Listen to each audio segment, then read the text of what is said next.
Really quickly before we get into these stories, I uploaded this episode 2 days ago, and then months ago, I accidentally had put in a story twice in an episode from months and months back. Completely forgot that I did that. And so when I was making this compilation, I put that episode in there, didn't realize it. Yesterday, went to go trim it out after a couple of people told me about it, and I somehow, YouTube or me, I trimmed the wrong part out, trimmed out the last 4 minutes of the story. So after everything's said and done, I'm over it. I'm done. I just deleted the video and I'm gonna upload it again because at this point it's just I messed up. It's on me. It's nobody else's fault but my own, and I'm just apologizing for it. This is the same episode with a different thumbnail from the other day. I apologize. I swear to God, this will never happen again. Thank you for being patient. Thank you for understanding, and enjoy these 4 hours of stories for sleep.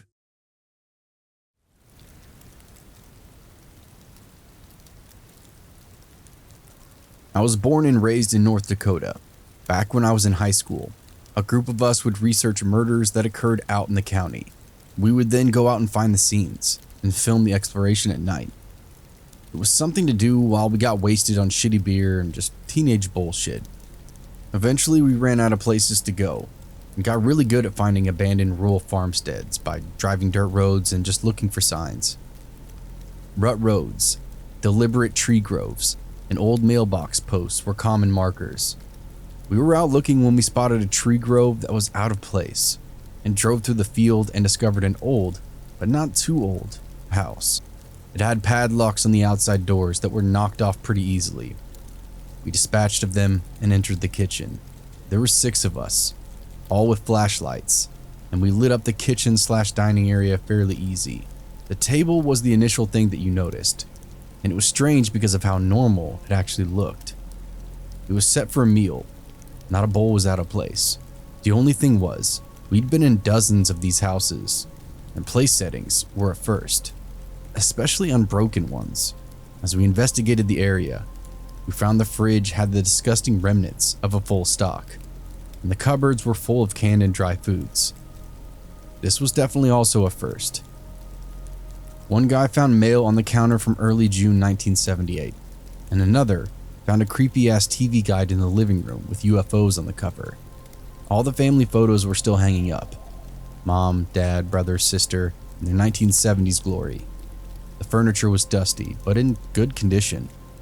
Closets were full. Everything was totally normal, which was abnormal. As we continued to dig around the house, we all started to realize that this house had not been moved out of. It had been straight up abandoned. Imagine locking the door to your house and just never coming back. That's the state this house was in. Complete, unplanned departure. We went upstairs and split into 3 pairs to check out the 3 rooms. Ours was the closest, and obviously it was the younger boy's room. I can't describe what it looked like too well because almost right away from the hall, we heard the most fucking terrifying scream that I've ever had the misfortune of hearing. We were running down the hallway, and we're all yelling questions at one another around the same time. After a few really long seconds, the 2 screamers caught their breath and said, "You have to go in and see," walking down the hall and through the doorway. I prayed that I wouldn't act like a pussy in front of my friends. I shouldn't have been concerned, because the others were as scared as I was. The room itself opened up, and to the left of the doorframe, and centered on the right side of the room, was a queenish-sized bed, propped up on the pillows with a blanket drawn to the waist, arms on top of the blanket, and worst of all, the head was turned slightly, so it was looking you straight in the eyes when you entered the room. It was a life-size porcelain doll.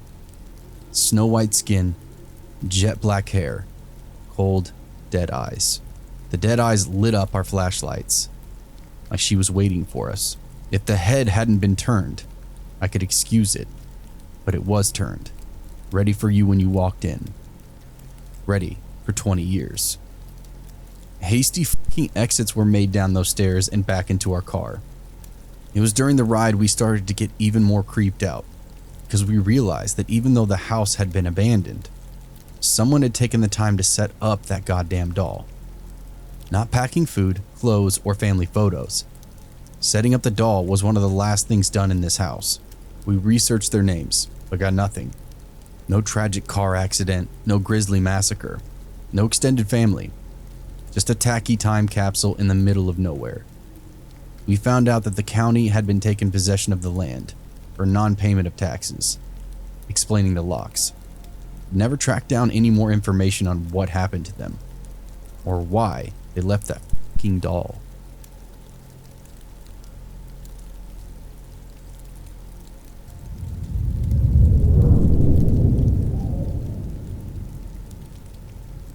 When I was 14, I was asked to babysit my 3 younger cousins, ages 8, 4, and 1, in an extremely rural mountainous part of Pennsylvania. My aunt and uncle had to go to a wedding over an hour away and wouldn't be back home until very late. Their house was situated on a steep mountainside. Their back deck had a 15-foot drop onto a rocky hill below, leading down into a river. Their closest neighbors were about a half a mile away. The closest main road was a mile away, and at night there were no lights to be seen anywhere around them. Basically, it was in the middle of nowhere, and you would have to know where you're going to get there. You don't just accidentally end up there. My aunt and uncle had left us with some pizza and their cell phone number next to their landline. This was in the early 2000s. I didn't have a cell phone, but even if I did, I wouldn't get reception there anyway. So after leaving the pizza and their number, they headed out. The baby was already asleep. The 4-year-old wasn't feeling very well and was quietly watching TV in the living room as he dozed off. And the 8-year-old was playing Guitar Hero with me up in the loft. The loft overlooked the living room to the left, where I could keep an eye on the 4-year-old. There was a huge window that overlooked the driveway to the right. The description of the driveway is an important detail to the story. The road that led to their house ran straight into their forked driveway. It was on a dead-end road. The house was as far as you could go. Go to the left driveway, and there is an open carport, and that's where my aunt and uncle, or anyone who ever visited, would park. The right driveway led down a very short but very steep hill to a large leveled out area, and ended against a garage door that opened up into the basement of the house. It was never used as a garage, but served as my uncle's man cave, and that's where he spent most of his time. Right beside the garage door, a normal door with a window, so you could see right in. But this driveway was exclusively used by the kids as a play area because it was the only flat part of the yard-like area on the property. And being on a mountainside, there isn't really much room to play safely. No cars ever drove down there, ever. There are too many toys and bikes in the way, and friends and family knew about this. It was 10 p.m., pitch black outside, no moon to illuminate the area either. My cousin and I were still playing Guitar Hero when headlights caught the corner of my eye. And not the headlights of my aunt's minivan. Huge truck headlights with those roof lights you see on Jeeps or other off-road trucks. Not only that, the truck was going down the right driveway, the kids' play area. Again, this was not my aunt and uncle. This was not anyone that they knew. Panic and dread filled my body. I was a small teenage girl alone in an isolated house on a mountain at night with 3 children in my care. In a terrified voice, I asked my cousin, "Who is that? Jake? Do you know whose truck that is?" Then he looked panicked. "No, I've never seen that truck before," he replied. I quickly ushered him downstairs, still unsure of what to do, but the 2 little ones were sleeping down there. I wanted to make sure that they were safe. I checked on the baby, then grabbed the phone to call 911. Then I started to hear the metal garage door being shaken violently. No one ever opened up that garage door. More panic began to fill me. I hear them try the door beside it, the metal doorknob jiggling. No one was actually knocking. It's not like they were checking to see if my uncle was down there or something. Plus, the lights were out. It was dark down there, and they knew no one was down there. It was clear at this point. They were definitely breaking in. The door leading to the basement steps was right next to the phone, so I could hear all this clearly as it's going on. I quickly turned the little lock on the doorknob just in case they made it into the basement. My heart was practically jumping out of my chest, talking to the dispatcher as my 8-year-old cousin clings to my arm. The operator is calm and trying to calm me down, but I knew it would be at least 30 minutes until a police officer could get all the way up here, assuming that they didn't get lost on this mountainside in the pitch dark. Just kept thinking, we're f***ed. We're dead. This is how I die. The The operator asked for the number my aunt and uncle left me so that she could have another dispatcher call them to let them know the situation. I turned around to grab the paper with the number on it, and to my absolute horror, see a man peering in the large sliding glass door. A huge, burly, what had to have been a 6'4" man with a long, scraggly red hair and a big red bushy beard. It made it worse. He was grinning at me. Grinning in a way that still scares me to this day. Meanwhile, I had to have looked like a terrified deer in headlights, shaking so hard that I could barely hold the phone. There was a second man behind him, but I couldn't see him as well. I have no idea what he looked like, but he was for sure just as equally tall, but more lanky than the larger man at the sliding glass door. I screamed, "Oh my God, they're here!" And just before the 911 operator could say anything, my 8-year-old cousin goes, "Mr. Jim?" His voice was very confused. It wasn't like my cousin was happy or even relieved to see him. I asked, "You know who that is?" But before my cousin could answer, I turned my attention to the man in the door. "I'm on the phone with the police," I shouted. I'm grateful he didn't try that door because I do not think it was locked. The man just stared at me for a moment, eyebrows furrowed, like deciding what he wanted to do next. But then he just backed away into the darkness. It seemed like an eternity later. I saw the truck lights back out of the driveway and then continue back down the road until they disappeared. I was still scared shitless, and so was my cousin. He had only met that guy a few times, an acquaintance of his dad. It wasn't like he was a close family friend or anything. And obviously, because again, he went down the wrong driveway. Visitors never go down that way. The 911 operator asked for a description of him, then told me they'd gotten in touch with my aunt and uncle and that they were on their way home. She stayed on the phone with me until a police officer showed up a little bit later, just to make sure the men were gone, and then they stayed with us until my aunt and uncle got home, so they could ask them a few questions. My uncle was furious, not at me for calling them home early, but at this Mr. Jim guy. He muttered something like, "I'll f him up." My aunt was mad at my uncle and told him to tell Jim to never come back here again. I didn't know at the time, but my uncle had a really bad drug problem. I don't know what Mr. Jim or his accomplice were doing, or what they would have done if I wasn't on the phone with the police. But that grin I saw, it was not a friendly one. It was sinister. And again, he also had to have known my uncle was not there because that basement was completely dark. He would have seen through the windowed basement door. He also tried lifting the garage door, something not even my uncle did. He intended to break into the basement. That much is very clear to me. There's no other explanation. I never did babysit for them again, and I don't think I ever went back up there because not long after that, my aunt divorced my uncle and moved out. So, Mr. Jim, the grinning burly mountain man who tried to break into the house where I was, let's not meet again.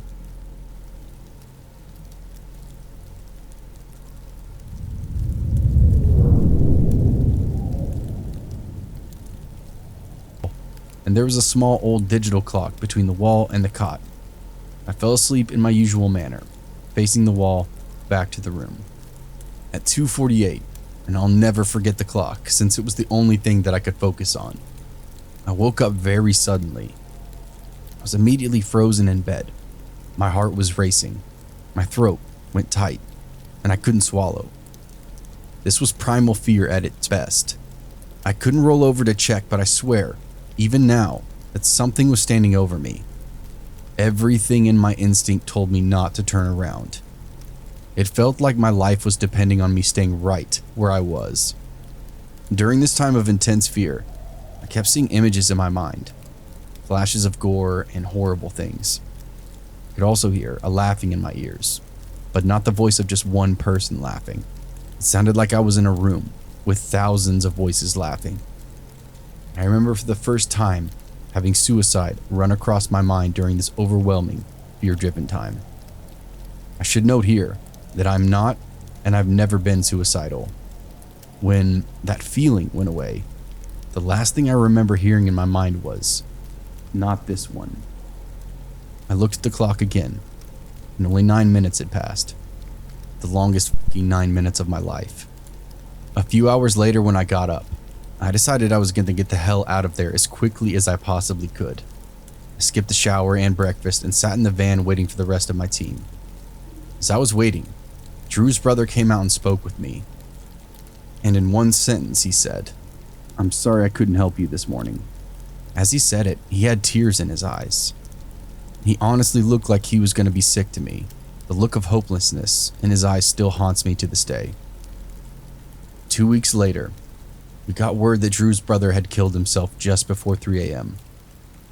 Ever since the incident, I still occasionally will have dreams about that laughing. Part of me wonders if I would have just tried talking to his brother, maybe things would have been different. I never spoke about this to anyone but my husband. Brings back a chill to my spine just writing this down, and an overwhelming sense of guilt. I don't know what to make of it, or what the hell really happened inside that house, and part of me never wants to know either.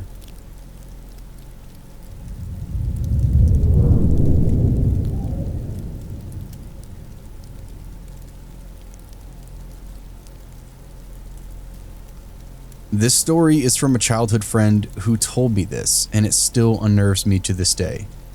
She was genuinely freaked out, and her family even backed up her claims, so here it goes. My friend and her family moved into this rental property, and my friend claimed that it was haunted. Everyone agreed that there was an off feeling, and those who visited or stayed over there would mention it as well. I myself experienced this odd feeling of foreboding whenever I went over there, and believed the consensus that the house was indeed haunted. It honestly felt oppressive inside there, and you would feel this pitiful dread that is hard to compute into words. It was extremely uncomfortable to experience, just to say the least. Anyway, this particular event, and that is the basis of this post, was enough for my friend's family to pack up and stay with relatives until they moved out permanently. On this fateful afternoon, my friend had arrived back home from the park and heard an argument taking place in the kitchen between her mom and dad. My friend thought this was odd, as both of her parents should be at work, so she called out, "Mom?" before unlocking the front door and going inside. My friend said the house felt instantly silent. An uncanny silence, like all the air had been sucked out of the place. It felt stifling. It felt wrong. Then her mom said, "Hey, we're just in here." My friend was just outside, closed the kitchen door at this point, and froze beyond opening. It was her mother's voice, but there was something off. Like the cadence was missing that made it actually her mother's. It sounded flat and unnatural. My friend decided to bolt back out the front door and wait until her brother came home. But she said as she turned back, she saw her mother peering at her from the lounge room window. But it wasn't her mother. The face was the same. Everything was the same. But her face was devoid of anything that actually made it her mother. There was no recognition on her mother's face. There was no indication that she was looking directly at her daughter. There's no emotion in the expression. Nothing. The eyes looked unstaring and utterly blank. My friend screamed and ran down the street to her mother's work and confirmed that she was there this entire time and had never been at home. Initially, my friend's mother reasoned that someone must have broke in, but at a later investigation, it proved nothing had been stolen. The back door was locked, as was the front door when my friend came home. No one could rationalize who my friend saw in the window and why it looked so much like her mother. So that was the deciding factor to nope the f*** out of there and find somewhere else to live. The landlord of the house denied anything like this had happened while they lived there, but did admit that tenants didn't stay long, saying there was something wrong in the house. My friend also told me that she was the only one who actually saw anything definitively sinister inside that house. But her family said they definitely felt an evil presence there, which ultimately manifested into the doppelganger experience that my friend had had. Utterly terrifying.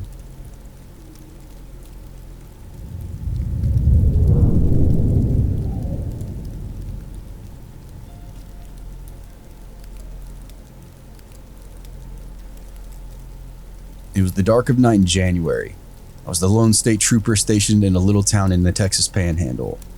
The closest major city was 90 miles away.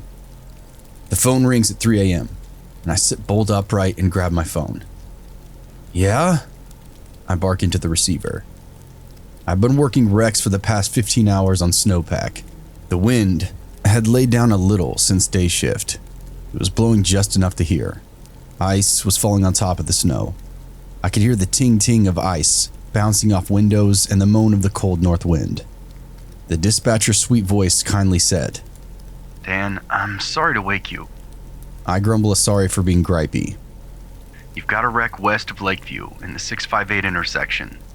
She chimes. Then she finishes. All the other units are working on multiple crashes on US 287 and I-40. She knows I was thinking, why can't you call a night unit? I tell her thanks and it's okay, I understand. Then we both hang up.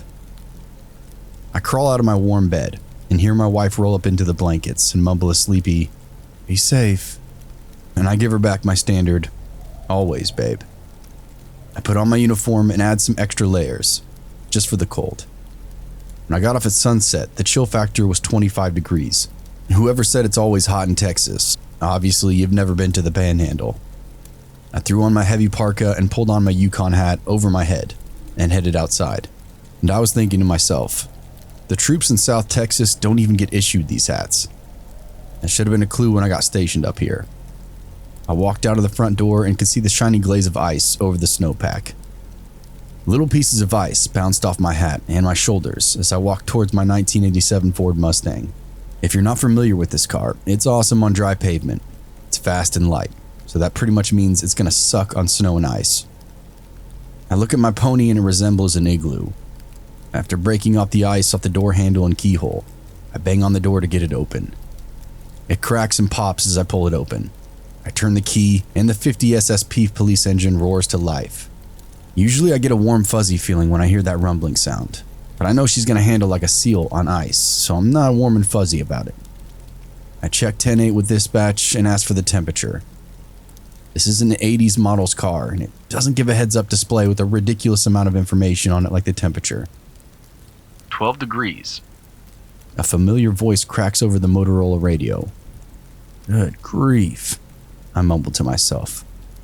I should have been a Florida trooper. I grabbed my heavy-duty ice scraper and got to work on the windshield. 15 minutes later, I'm ready to go.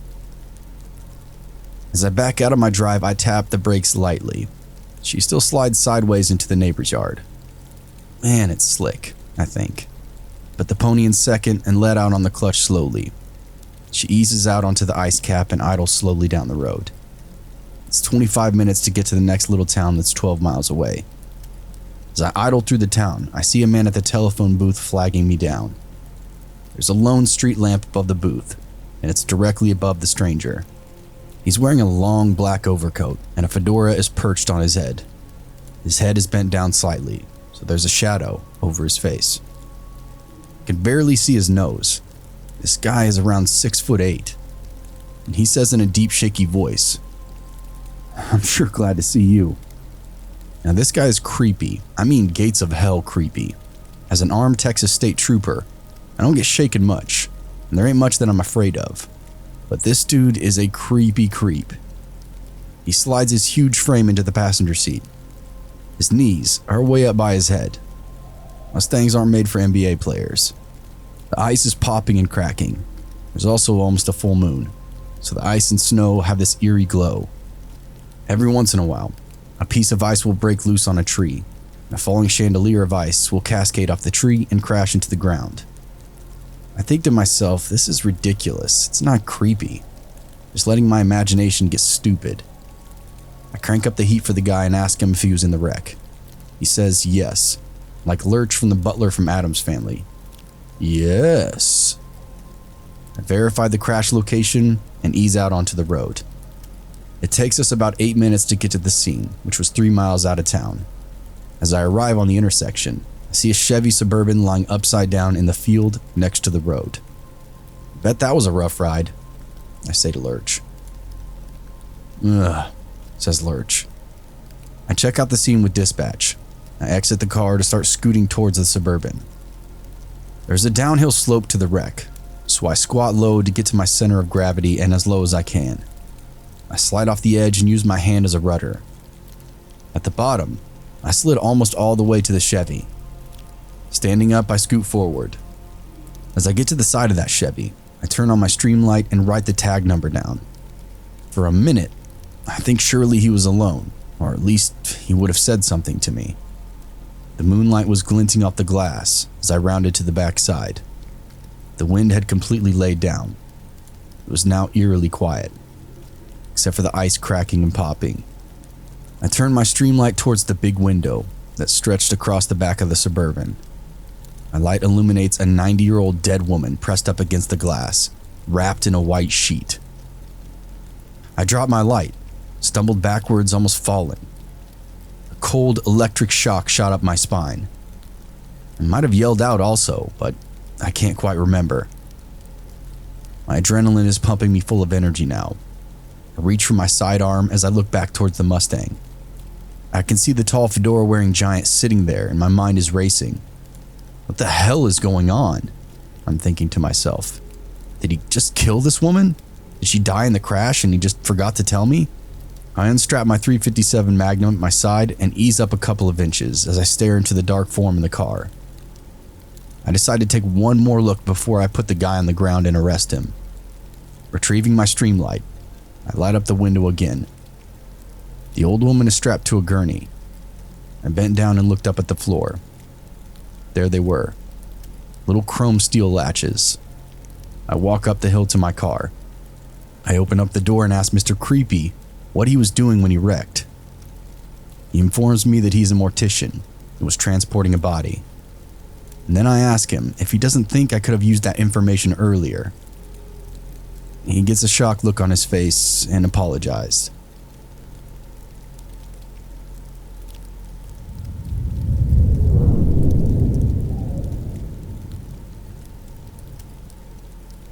This takes place last night about 1:15 midnight. I was in bed when I heard a frantic knocking. I walked out of my bedroom while the knocking continued.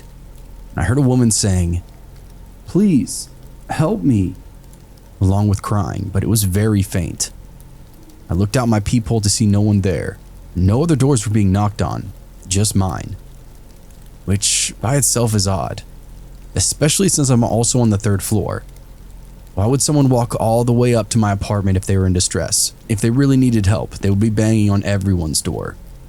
I called the police immediately, and the dispatcher told me not to open up the door. I've heard of this tactic before, while slightly different, with it being a recording of a baby crying instead of a woman.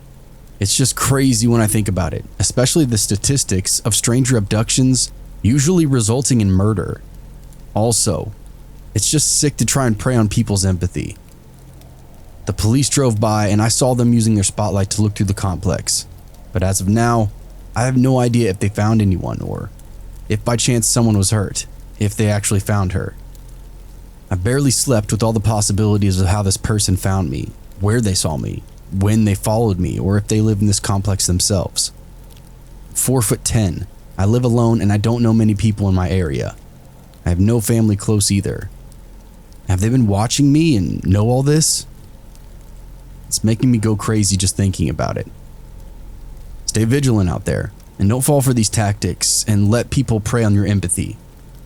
I know not everything you read on the internet is false, and know that not everything you read on the internet is actually false. I heard about people doing this a year ago, and I wonder if I hadn't been aware of this, would I have opened up my door? Where would I be now? Would I even be alive? This world is so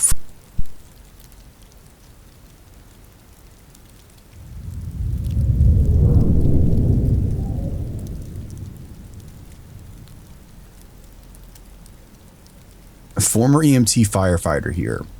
One night, we got a call to do a wellness check on someone who dialed 911 but didn't respond to the operator. We pull up to the address and the house looks perfectly quaint. A little old lady greets us at the door. We ask her if she was the one who placed the call, but she told us she lived alone and it wasn't her. Been her alone since her husband died. We barely got back to the station before another call comes in. Same address as before. So we drive back out and talk to the lady once again, then leave once more. Just as we get back to the station, same call, same address, no response. We drive out there again thinking the old lady must have been confused. But this time when we pulled into the driveway, she wasn't at the door to greet us.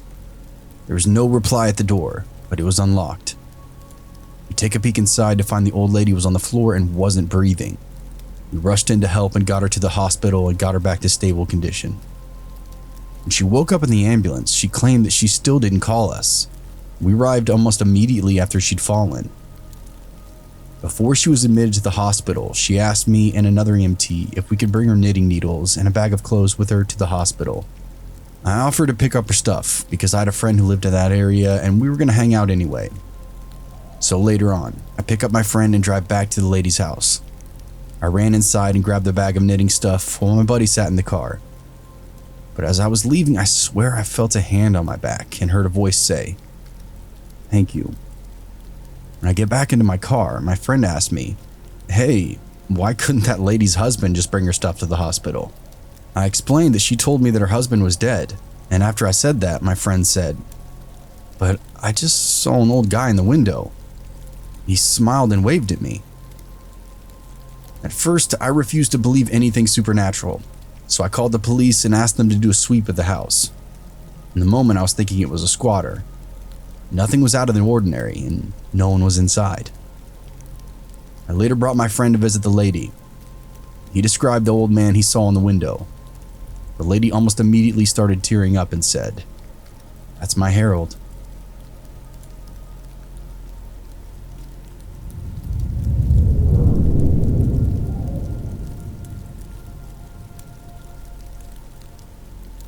When I was 16 or 17, I was coming home to Brooklyn from a movie in Manhattan with my friends.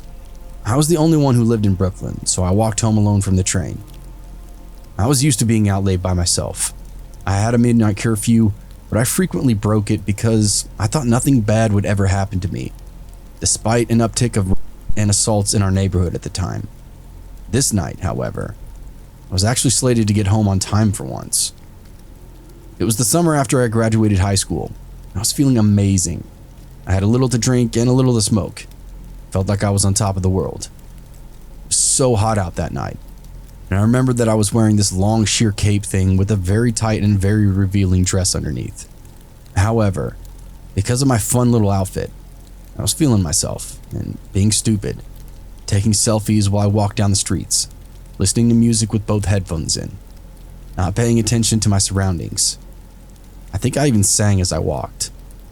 I got to my building after finishing my 10-minute walk from the train, walked up the steps to my apartment. We lived in a brownstone with apartments in it. Ours was on the 3rd floor, and we had a gate at the bottom of the steps separating us from the sidewalk. I pulled out my headphones and began to fumble with my keys at the top of the steps. Just as I found the right key, still humming to myself and thinking about how great my night was, I heard the latch on the gate clank as if it were being opened.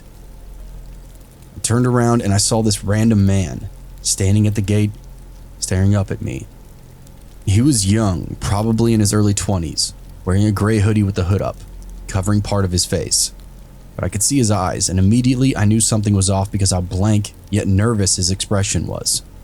One hand was on the handle of the gate, as if he were about to open it completely, but stopped once I turned around. Somehow my fight or flight instinct didn't kick in yet. It was probably the alcohol. And I cautiously called down, "Can I help you?" He didn't respond. I looked him over more closely and realized that then his other hand, the one not on the gate, was moving. Fast, low, near his waist. I registered then that he was touching himself. I gasped, and within milliseconds, he was sprinting up the stairs behind me, reaching out his hand to grab me. My brain finally clicked into place, and I started screaming at the top of my lungs as I jammed my key into the door and slammed it behind me. I ran up the stairs to my apartment screaming for my dad, not even stopping to make sure the door was locked, thinking that if he followed me upstairs, he'd soon be met by my very tall father and our very loud dogs who slept in the bedroom right next to our apartment door. As I looked over my shoulder while tearing my way upstairs, I saw his face pressed up against the glass window, still watching me, but now his eyes were furious. I ran into our apartment still screaming to my parents to call the police. Dad went downstairs and looked around, but he was long gone. The police came anyways after my mom called, and came upstairs to take my statement so they could make their report. The 2 cops who showed up asked me to describe him. I did, and they said they'd cruise around looking for him. Regardless if he was found or not, a detective would call me soon to make a more detailed report. They never called me. There were many more assaults that continued to take place in my neighborhood for the rest of that summer. I shudder every single time I think about what would have happened that night if I hadn't taken out my headphones before I began unlocking my door. I don't know how long he was following me for. As far as I know, he was never caught. And from that point on, for those last few weeks before I left for college, I would call my dad and make him meet me at the train station so he could walk me home safely. Now as an adult, I am far more cautious than I was as a teenager. I'm always extra aware of my surroundings, especially at night. I don't look at my phone while I walk home. I will never get that image of his blank stare as he lunged towards me out of my head. I'll never forget the feeling in the pit of my stomach as I realized that he'd followed me home, watching me, touching himself, and was now waiting to strike. It was like being a deer, realizing it's being stalked by a tiger because the tiger accidentally stepped on a twig and gave itself away, right before it could pounce on its prey.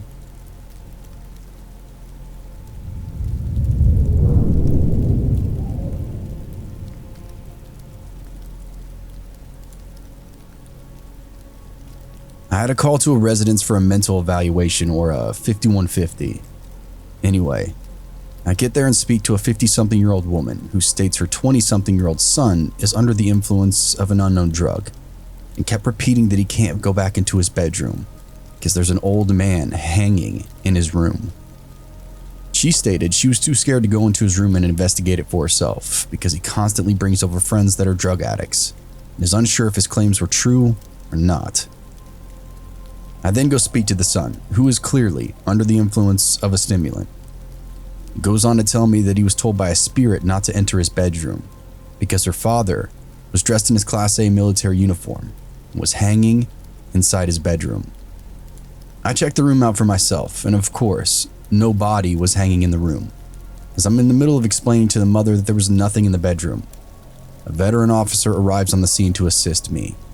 He pulls me over to the side and states that earlier in his career, he had responded to this residence before. In that same bedroom, he had to investigate a suicide by hanging of an older male subject.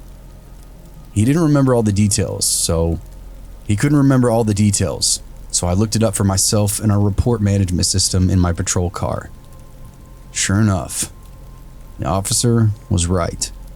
The subject who died was a World War II veteran. He was dressed in his military uniform and hung himself. In my mind, I always thought that when they purchased the home, this incident would be disclosed to them. However, I thought the mother would have mentioned it to me if it had been disclosed to her. She was genuinely concerned about her son and those allegations.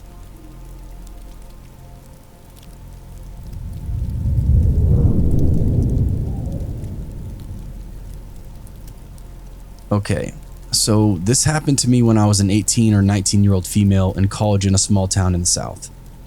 I had a terrible college experience in general, but this just added to the shit show that was my first year. To set the scene for you, I lived in a suite building that had a parking garage attached to it.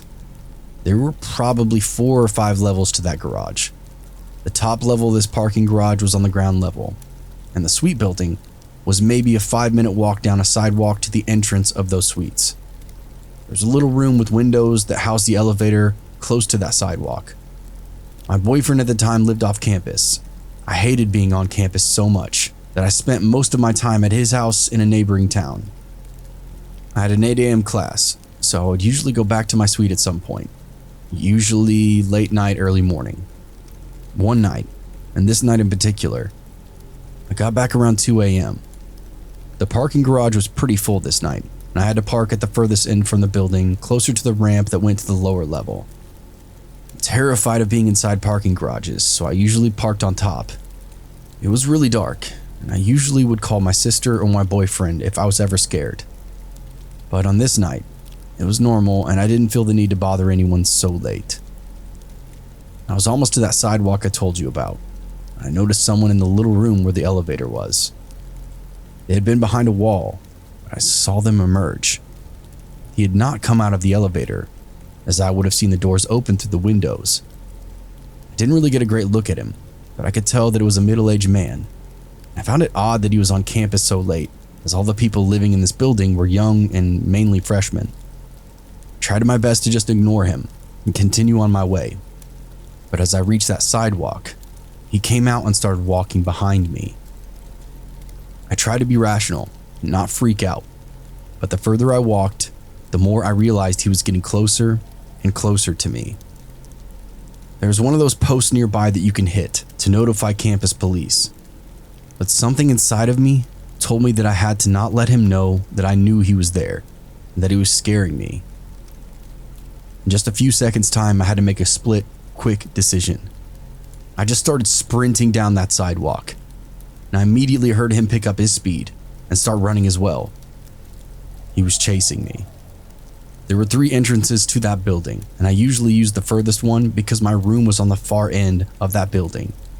But as soon as I got to the first entrance, I quickly swiped my card and entered, slamming that door shut behind me.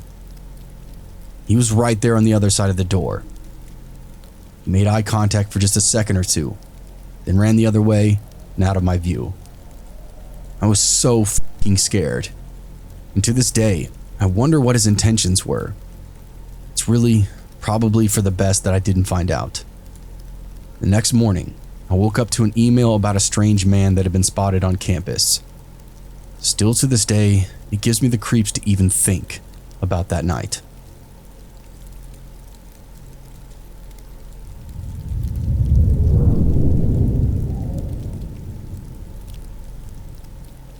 So before I go into the story, I'll just explain that in the lead up to this particular incident, I had a number of strange attempted break-ins and occurrences. So much so that I had to install cameras with motion sensors on every entrance and exit in my apartment, just so I could make sure that no one was there when I got in at night. One of the very first instances was encountering a man standing in my room when I walked in broad daylight. I had stuff go missing the week before, and my roommate said he had the sense he was being watched in there that week. So now to the story. I'm on my way home from a night out and start going through my phone. I see I have a message on Tinder and go to check it out. The girl looks attractive, and I think she's got to be a catfish because she sounds so eager to meet me. And I know that when something sounds too good to be true, it always is. I get home and she sends me her address. I check it and she's literally a 5-minute walk from me. I'm drunk and it sounds appealing. Even just the attention, but again, I don't believe her. So I say, video call me. She surprisingly agrees. I see the call coming in and I'm not really sure what to expect. But again, surprisingly, it is that person. She seems nice. She says she's high and wants to smoke and have some company. So I agree. Now I'm excited, like maybe I'll actually really hit it off with her and she only lives a stone throw away. So I have a shower, grab some liquor, and head over. I'm on the way. I'm walking. As I'm nearing her place, I look across the street through this archway that leads into the courtyard for this apartment block. At the end of that arched corridor, I see a man glance out at me, then pretend to look at his phone. I walk past, and I really don't know why, but I'm sure it has to do with the paranoia that I've been experiencing. But I stop and decide to walk back. As I come to that arch again, I see the guy's head peek out around the corner. Making eye contact, he juts back rapidly. When I'm in full view of that arched tunnel again, the man is seemingly immersed in his phone once more. He starts walking around the corner and then down the street. I stand there just to see if he'll look back at me, and he doesn't. And then I hear a girl's voice behind me. It's the girl from Tinder. She's like, "Hey, come on in." It feels like I'm on an episode of To Catch a Predator, but she's clearly in her early 30s. So I start to relax again, but only briefly.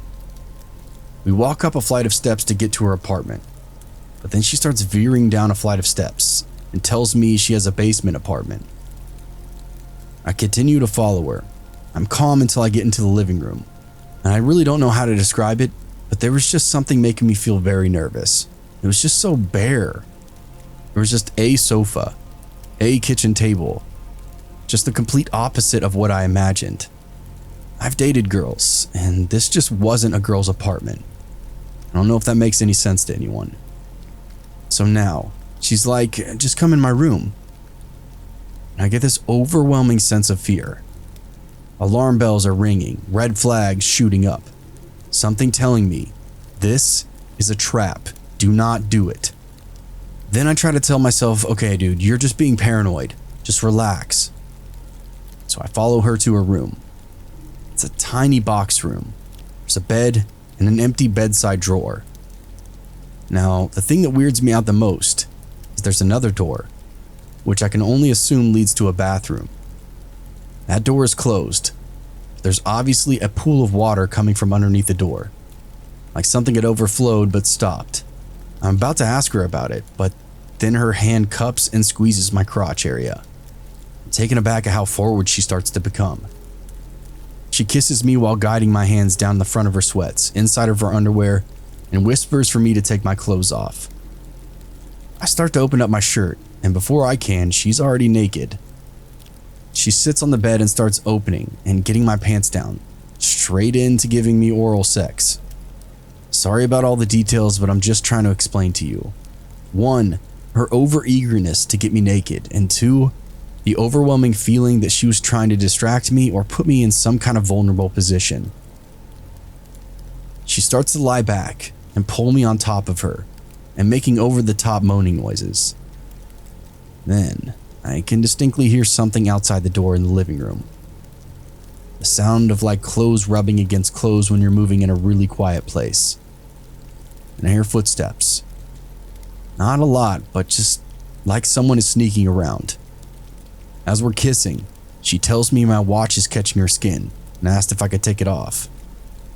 I find this strange, but it gives me a chance to gather myself. I sit up to take it off. I ask her why there's water leaking out of the bathroom, and I don't know if she genuinely misheard me or was just completely sidestepping my question, but she just answers yes, I've got water here. Grabs a bottle of water from the side of the bed. I don't re-ask that question. I open up the bottle and take a sip. I then hear that clothes on clothes light footsteps movement again. I can feel like there's someone right outside the door, and my heart starts to skip a beat. I can also feel my lips start to burn inexplicably. I think she can feel my uneasiness and starts to kiss the back of my neck, whispering for me to fuck her. Now I can't tell you how much I wanted this to be real and not be a setup, to believe that this girl actually wanted me. But even if she really did like me, she was way too eager. I say aloud, what time is it? I grab my phone. I look at the messages where she told me her address and I memorize it. Open it up and go to WhatsApp and pretend to send an audio message. Hey guys, I'm at 123 Street, basement apartment. I can see the wide-eyed surprised look on her face. I need one of you to come pick me up right now. I can't explain to you what's going on right now, but if you can't come, send someone to that apartment. If I'm not outside, then I'm in trouble and call the police. She pauses, at a loss for words, and then asks why I'm so paranoid.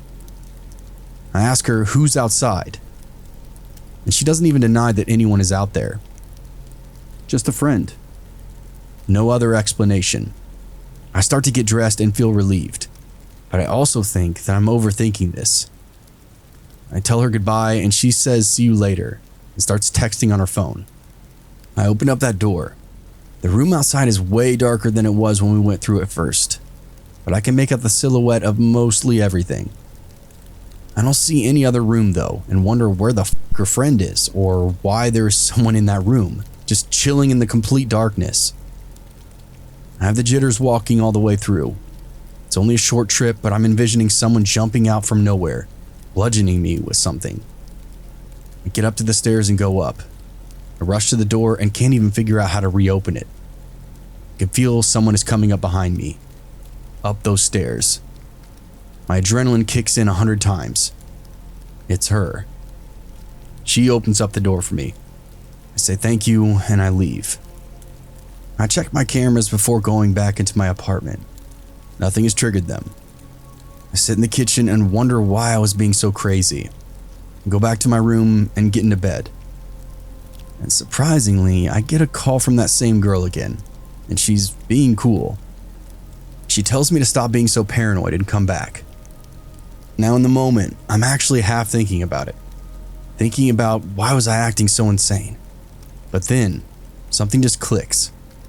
A theory that I've been having that would make sense of all of this. I tell her that I can't. She asks me why. I tell her that my roommate is on the phone with the cops. And stay the f away. I've got cameras everywhere. She pauses and then says, which still to this day gives me the creeps. I know your roommate isn't home yet from work. And then just hangs up. Weeks before this, as I explained earlier, I had a few attempted break-ins. What I didn't understand was how they were getting in. The apartment next door to me, the only other one on that floor, was occupied by the landlord's brother, and he has what I'm guessing is dementia or something similar. He hoards and takes random things in and out ever so often. I haven't seen him in a while, but I heard movement in the apartment. I knew what was happening. It all just clicked. People were coming down the fire escape and in through his window, and I think possibly staying there, stealing from him. Using my Wi-Fi as I had the code left up on the wall. I think they decided to rob me, knowing my roommate wouldn't be home until 4 at least, and someone watching me while I was out in the neighborhood. When they realized I was going home early, they tried to distract me. I told the landlord I thought people were going through the apartment. I know the window was unlocked and he stayed there with an elderly lady on the second floor, who looked after him. There hasn't really been much activity since, so I hope this is the end of it. I didn't call the police because I wasn't sure if I was being crazy, but deep down, I know I'm not.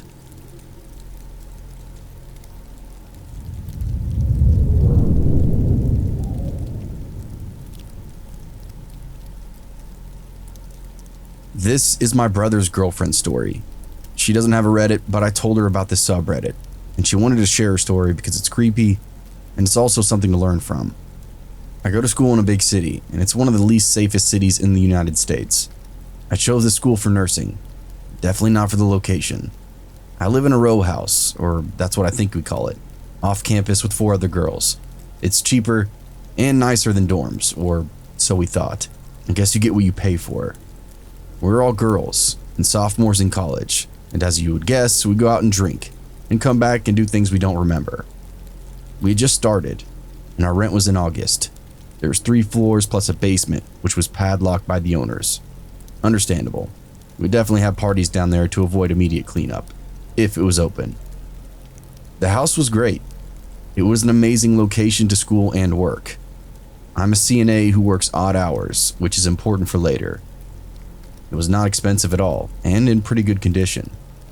I'd never lived with that many people before, just one roommate. So before we definitely knew it was one of us that had to misplace or change something. I started to notice that my snacks we either had were half gone or completely gone. I was getting annoyed, but a house of many people, it's too much to work and go figure out who ate what and who ate at what time. So I just ignored it. So slowly, as girls do, we start making comments about someone eating our food, but just passive aggressive, college girl stuff. We would let it go for most of the time, because who wants a whole house fight? I work until about 11 p.m. in the NICU. When I get home about 11:30, mostly on weeknights, I would start to notice our pans left out or snack wrappers left around. Thought it was odd because none of my roommates had done that before, but just thought, probably drank a bottle of wine, then went to bed and just forgot about all this.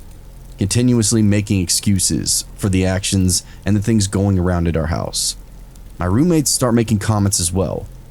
And this is where we start asking because it was getting annoying that all of our food was going to be gone and things just being left out. I knew it had to be one of them, but who wants to admit that they ate someone else's snacks in college? Snacks are a high commodity. So we all chalk it up to the girl who always smokes and eats her weight in food.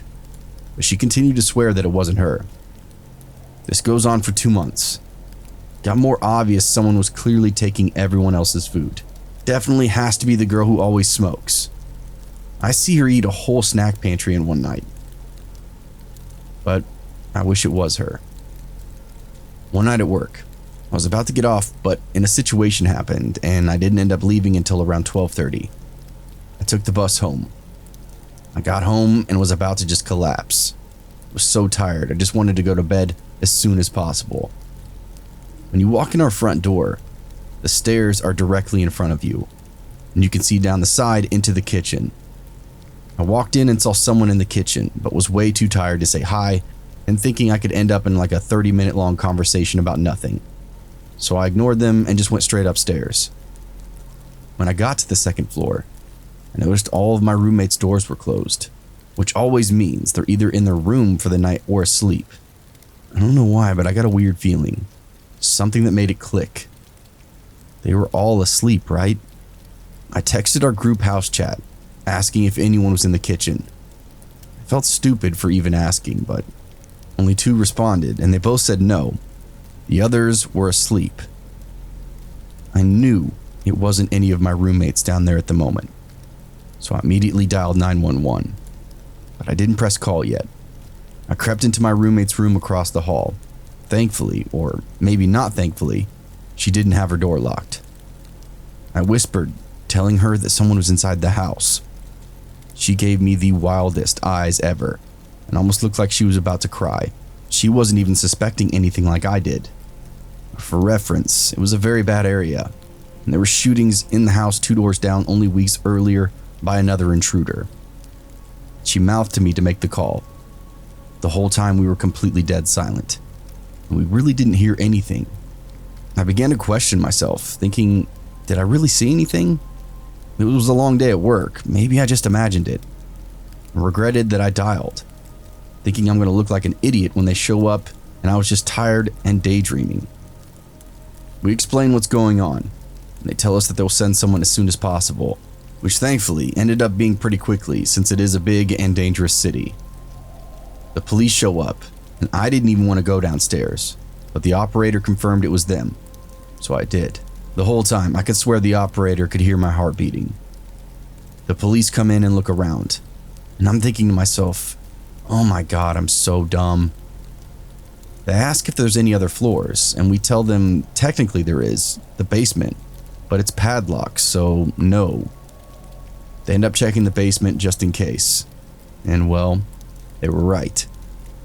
A man had been living in the padlocked basement. The lock was pulled off the hinges, and just kind of propped up against the wall. We'd never even looked at that though. We rarely even went out back.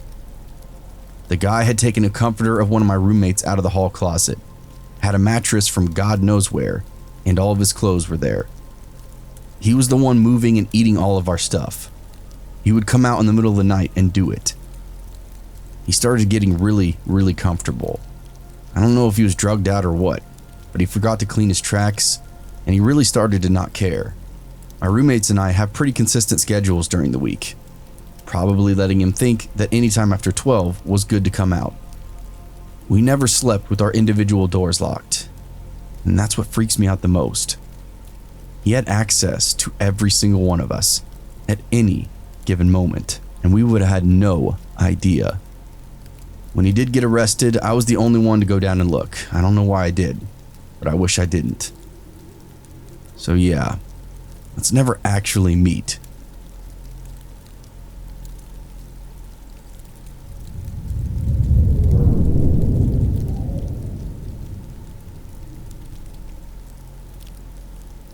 Okay, so first let me say I debated about posting this here because I may be overreacting about a few weird things that have happened.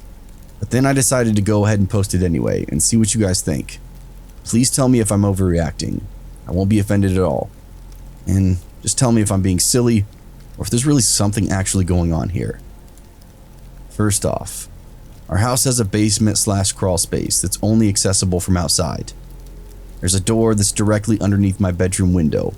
It's about 10 feet from the bottom of the steps, leading to the back deck. It's a fairly large space. It has a dirt floor and concrete walls. Clean. Big enough for a grown man to stand up in, actually. Until recently, it was half full of junk, mostly just from our kitchen renovation, like paint cans and equipment, extra floor tiles, and such. We actually did have a padlock on it too. We asked our yard guy to do a little bit of extra work. That included cleaning it out completely. When it was empty, we didn't bother putting the lock back on it. It has a sliding bolt that keeps it closed in addition to the little loop thingy that you put the padlock on. So we just slid in the bolt and called it good. There was no point in actually locking it, right? A couple of weeks ago, my boyfriend was out on the back deck, emptying the recycling bins, and noticed the door was open. Someone could have easily left it open, but the sliding bolt is a bit rusty and wouldn't easily come open, and certainly wouldn't have opened up on its own. So he went and checked it out. Nobody or nothing there, still completely empty. So he thinks, well, okay, someone was poking around, didn't find anything interesting, and just left it open. He did tell me about it and reminded me to keep the doors locked when he isn't home. A few days go by, and I'd let the dog outside and he ran straight to that door and started sniffing and scratching at it. Then I noticed it was slightly open again. So I went in this time, walked around, nobody, nothing. Let me also add here that we have a lot of trees and wildlife on our property, including raccoons and groundhogs in addition to a ton of squirrels. We also have one huge oak tree that overhangs the roof, covering the master bedroom, so it's nothing unusual to hear squirrels and other animals on the roof with their little pattering feet and scratching sounds. Yesterday I was home alone, laying in bed reading a book, and the house felt completely silent. Usually the dog will lay in bed with me, but he was acting fidgety. He was pacing back and forth and just acting weird. I was hearing the usual late afternoon noises from squirrels or whatever else animal was on the roof. But then, I hear a noise that is clearly the crawl space door creaking open. It's directly underneath my window to the right. So I stand up, creep over to the window, crack the shades a tiny bit to peek out, and I see a man starting up those steps to the back deck, having just exited the crawl space. I immediately said, "Oh, no," dropped the shades, and headed back up the hall directly to the floor he was heading for to confront him. At that same moment, my dog went nuts, barking, beat me to the door. By the time I got there, he was nowhere in sight. I only saw him through that window for a second, and I only saw him from the back as he was heading up the stairs. He was wearing a hat, so I couldn't even have said what color his hair was. Guessing my dog scared him away, but what the fuck was he doing walking up my porch in broad daylight with someone who was obviously home? If he planned on knocking on that door, that would have been weird. No one would knock on that door anyway. People come to the front of the house, not walk all the way in the back to knock on someone's door. That's weird. I waited a few moments, got my pepper spray out of my purse, and went to investigate. Sure enough, that crawl space door was open again, but no one inside. When my boyfriend got home, he put the padlock back on it. Then he got my gun out of the safe where it's been for years and insisted I keep it under the mattress on my side of the bed. I only agreed to that after he loaded it with rat shot, because I don't think I could actually shoot a human being, not even in self-defense. And the rat shot won't do much more than scare someone with the noise of the gunshot. He was highly pissed that I went to the basement by myself to check things out, but I'm more angry than I am frightened. I don't really know if I'm overreacting. That just because someone had been inside the basement a few times. I automatically assumed the man was responsible and meant some form of harm. Fairly certain that's where he came from, because I definitely heard that door open just seconds before I saw him on the steps. With it locked up now, if someone had been routinely in and out, that should stop. Like I said, I don't know if I'm freaking out over nothing, but we're definitely keeping all of the doors locked, just in case.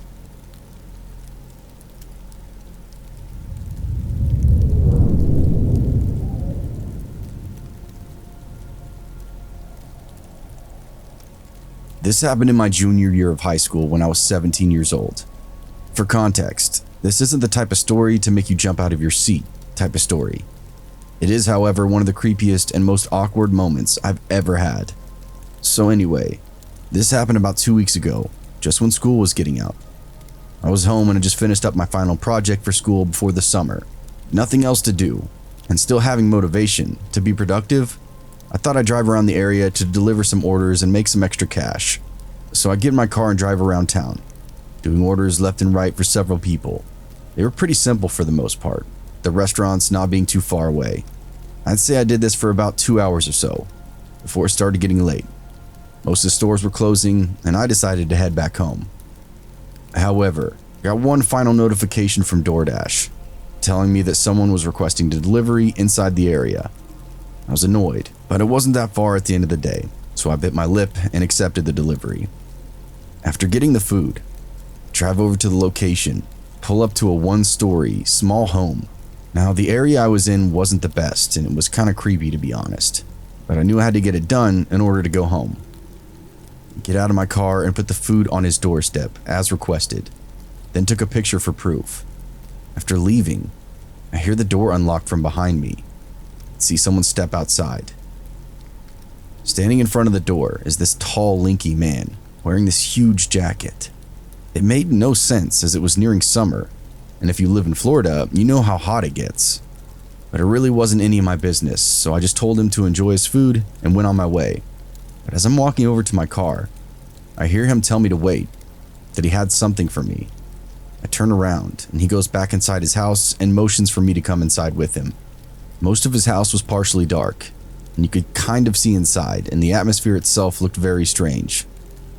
I wasn't about to just enter a random person's house in the middle of the night, so I politely declined, telling him that I couldn't do that, and I had to get home. He said that there wasn't anything to be worried about. It was just a surprise. Eventually it got to the point where he just brought whatever he was talking about to give me outside, which ended up being a box of cookies. He claimed that he took care of all his delivery drivers and wanted to treat us to something special since we worked so hard. After handing me these cookies, he instantly started talking about how his grandma was a cook and owned this $1 million business, and she'd given him a recipe. I don't know if anything he was claiming was true, but needless to say, I really didn't care. I just thanked him for the cookies and went home, where I ended up just setting the cookies on my bed. I was tired, so I decided to take a shower and just get ready for bed.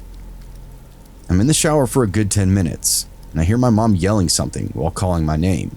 She didn't really sound mad or anything, just distressed and concerned. I turned off the water, wrapped up in a towel, and hurried into my room where I found my mom sitting on my bed. I instantly understood why she was so concerned. My cat had torn into the box of cookies, and I had eaten nearly half of them. She was on my bed breathing heavily, acting as if she was about to pass away at any moment. At that point, we knew that we had to get her to a vet. The only one that was still open was about 15 minutes away. We put her into the car and floored it down the road to the hospital. We got there, a veterinarian was thankfully kind enough to take her in and run a few tests on her. These tests basically check for any signs of poisoning or sickness she may have had. After about 10 minutes, the nurse came back out with her happy and healthy again. It turned out there were several traces of brodifacoum in her system. Brodifacoum is a very dangerous and very fatal chemical that was mainly used for killing rodents. Those cookies that I'd received had been laced with it. Fortunately, the nurse was able to help her recover from it by pumping her stomach with medication. With all this being said, she told us that if we'd arrived even 10 minutes later, she probably wouldn't have made it. The police were called, and I gave them the address that I'd delivered that DoorDash meal to. However, when they got there, whoever gave me those cookies was long gone. There's an open investigation of the incident, but after about a week, they finally called it off, as there was little to no information from that man. I'm just glad our cat thankfully survived.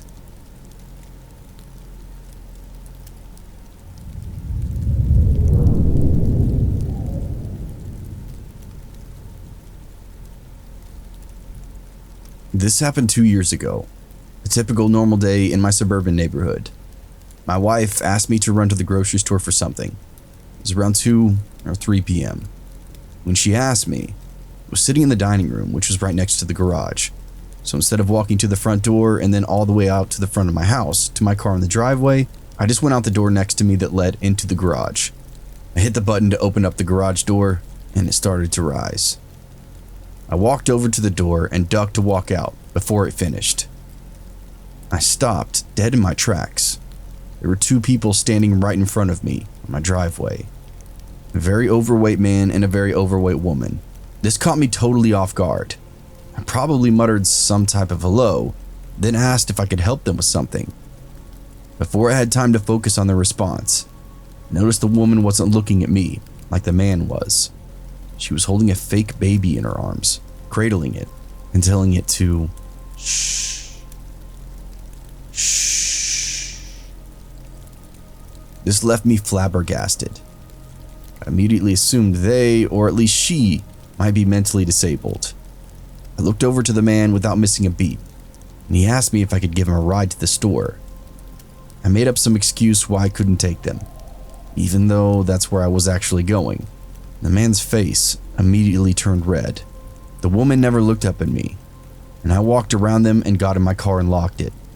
I hit the garage door opener on my visor and then called my wife immediately. Meanwhile, the man is glaring at me through my windshield. I quickly told my wife what was going on, and to make sure all the doors and windows were locked, just in case. Before backing out of my driveway, I waited for the two people to start walking away, and eventually, they did. I asked my wife if she wanted me to stay, but she wasn't worried. She told me it was fine, that she'd still like me to go get what she needed. The grocery store itself was only a couple of miles away from my house. I grabbed the item, paid, and left as quickly as possible, still kind of worried about the strange encounter I just had.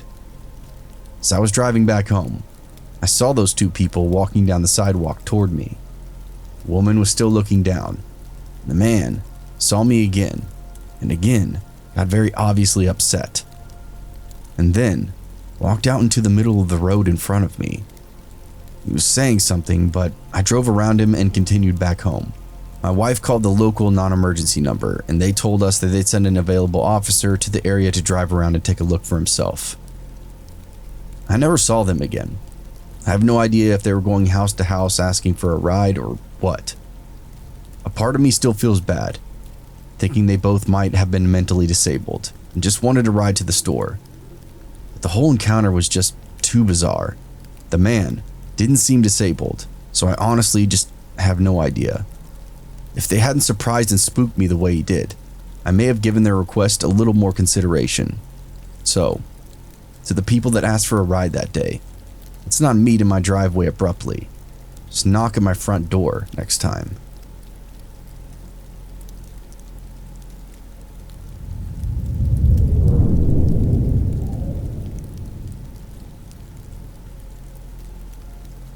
This is a story that happened to my mom's friend in Korea about 10 years ago. Every time I hear this story, I still get the chills. My mom's friend lived in an apartment complex in Seoul. She was a stay-at-home mother with a young daughter, and her husband worked during the days. One day, she was coming home from running errands with her daughter and got into the elevator in her building. When she got on, she noticed that there was a man wearing a yellow cap and a yellow raincoat. He kept his head low so that he couldn't really see his face. She immediately felt really uneasy, and she made her daughter stand to her side, furthest away from the man. What made her feel even more uncomfortable was that when she pressed the button for her floor, there was no other lit number, and on top of that, she noticed that he was carrying something wrapped inside newspaper held close to his side. Things began to click in my mom's friend's head. She began to panic, decide to take out her cell phone and pretend she was calling home to her husband, who was obviously not really at home and was at work. She started saying things like, "Oh, I'm on the elevator. I'm about to get off. Can you get the door for me?" Making it seem like her husband was waiting for her at home. When the elevator did finally reach her floor, I think she lived on the 12th floor or something, she quickly got off and grabbed her daughter and started to walk as fast as she could back to her apartment. She noticed that the man also got off on her floor and was slowly but surely following her down the hallway. When my mom's friend got to her door, she started to bang on it loud and shout, "Hey, I'm home. Please open up the door," and then kind of pretended like he was coming to open up the door. Upon seeing this, the man in the yellow raincoat started to walk away back toward the elevator. When he seemed to be far enough away, my mom's friend quickly picked up her daughter and slid open her front door's passcode thingy and started to frantically punch in her key code. But the problem was that the buttons would make sounds, so the man would know that no one was coming to answer the door for her. He quickly turned around and started to run back towards her. At this point, she was practically screaming, and when she finally got her door to open, the first thing she did was throw her daughter inside the door When she got inside herself, she saw that the man was pretty much now only inches from her front door, but she managed to shut it and lock it before he could wedge his hand or a weapon inside. Afterwards, looking through the door's peephole, she saw that the man was now walking back towards the elevator again. Several months later, my mom's friend was watching the news. There was coverage on the capture of a serial killer named Yu Young Chul, who used to kill a lot of prostitutes. She told my mother that she could never forget the dread that she felt when she saw that all too familiar yellow raincoat and hat that he was wearing when apprehended.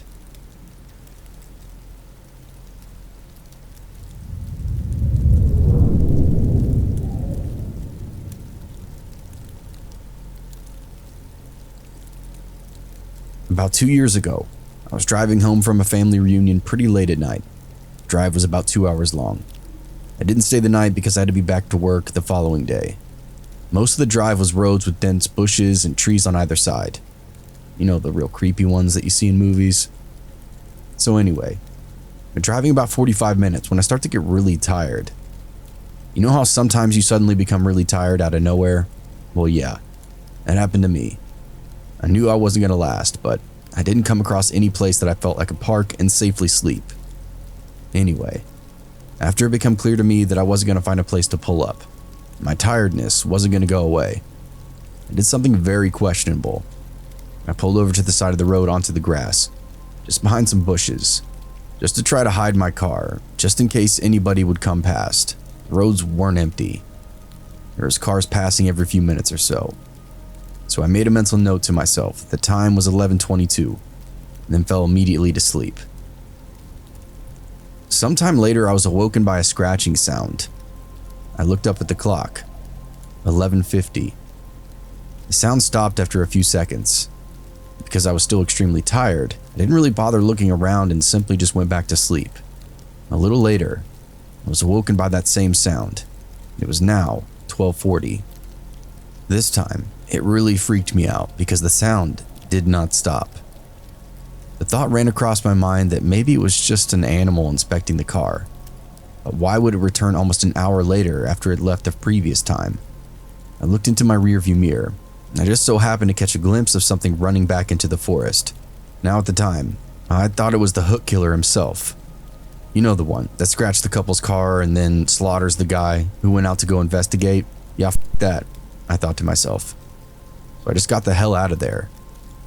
There was a bend no more than 100 yards up the road. As I came around it, there was another car parked off to the side of the road with the driver's side door opened. I slowed down just to look inside to see if anyone was there. There wasn't. When I looked into my rearview mirror again, I didn't see anything, but then all of a sudden, this guy comes sprinting around the corner. He starts screaming at me, shouting stuff like, "Hey! Hey you! Get out of your car, now!" I noped the f out of there and sped off, and I never saw that man again.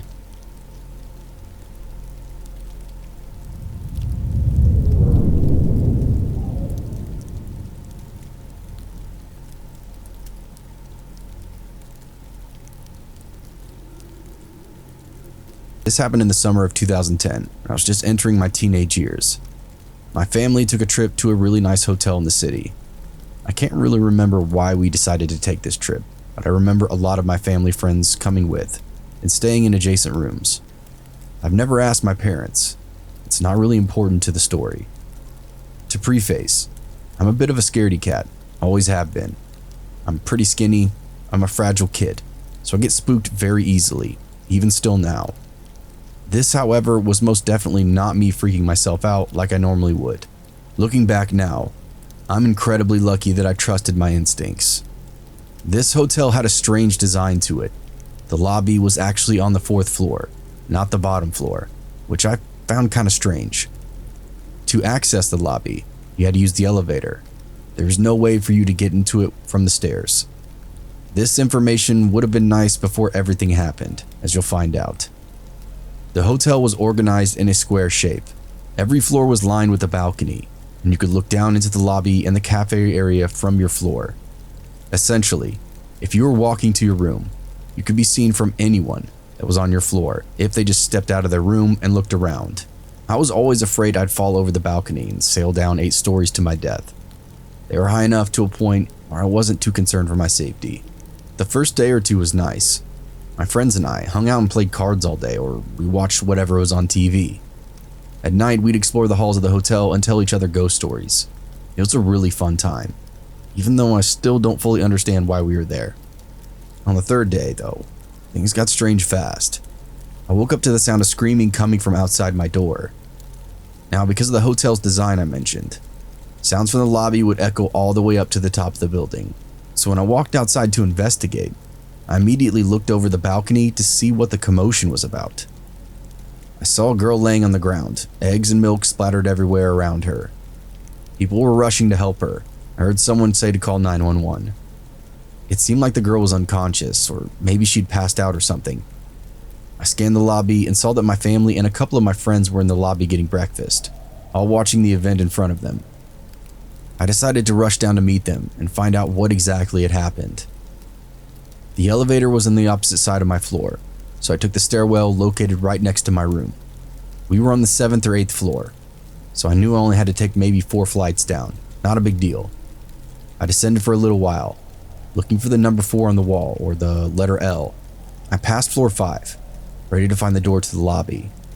Only I took 2 more flights of steps before realizing that there hadn't been a door for the 4th floor. Nor had there been a door for the 3rd or 2nd. Now at this point, I probably should have turned back around, but I continued down because I was tired and didn't want to climb back up. There were these weird side hallways that went into pitch black areas with a bunch of piping and wiring. Though I was curious to explore them, I passed them by. I quickly hit the bottom floor, a dimly lit and cold room with cinder block walls and concrete floors. In front of me was a set of double doors. I hesitated, but I assumed this was just another way back to the lobby. So I opened them up and entered. Behind the doors was a massive warehouse-type room, probably the size of a smaller basketball stadium. The only light coming was from the stairwell behind me, so I really wasn't able to see much. The stairs were stacked and covered in plastic wrap. Tables lined the wall, and in the distance, I thought I could see boxes stacked and lined against the wall as well. It was probably the storage room for the hotel itself. I looked around and saw an elevator in the back of that room, so I made my way towards it. I closed the door to the stairwell and began to walk in the dim light. The room itself was super muggy and dusty. It seemed like nobody had been down there in quite a long time. As I got closer to the elevator, I noticed it was a little bigger than the elevators in the lobby and the other floors. I pressed the up button, but got no response. There was a card swiper next to the button. Must be for employees only, I thought. I turned back towards the stairwell doors, making my way past the chairs and tables along the wall. When I got to the door, I gave it a tug. Locked, of course.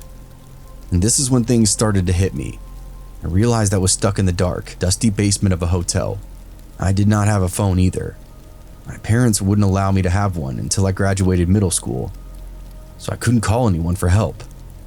My friends and family likely assumed I was still asleep in the room. So I began to freak out, believing that nobody was going to look for me. I searched around the warehouse, looking for other ways to get out. Some areas of the place were better lit than the others, so I looked around in areas I could see first, before starting on the darker side of the room. I was on the other side of the doors that I found, but they happened to be locked as well. I began to cry, scared that nobody would ever find me in this basement. I swear, it felt like hours, but I only think it was a handful of minutes passed before I heard the door creak open.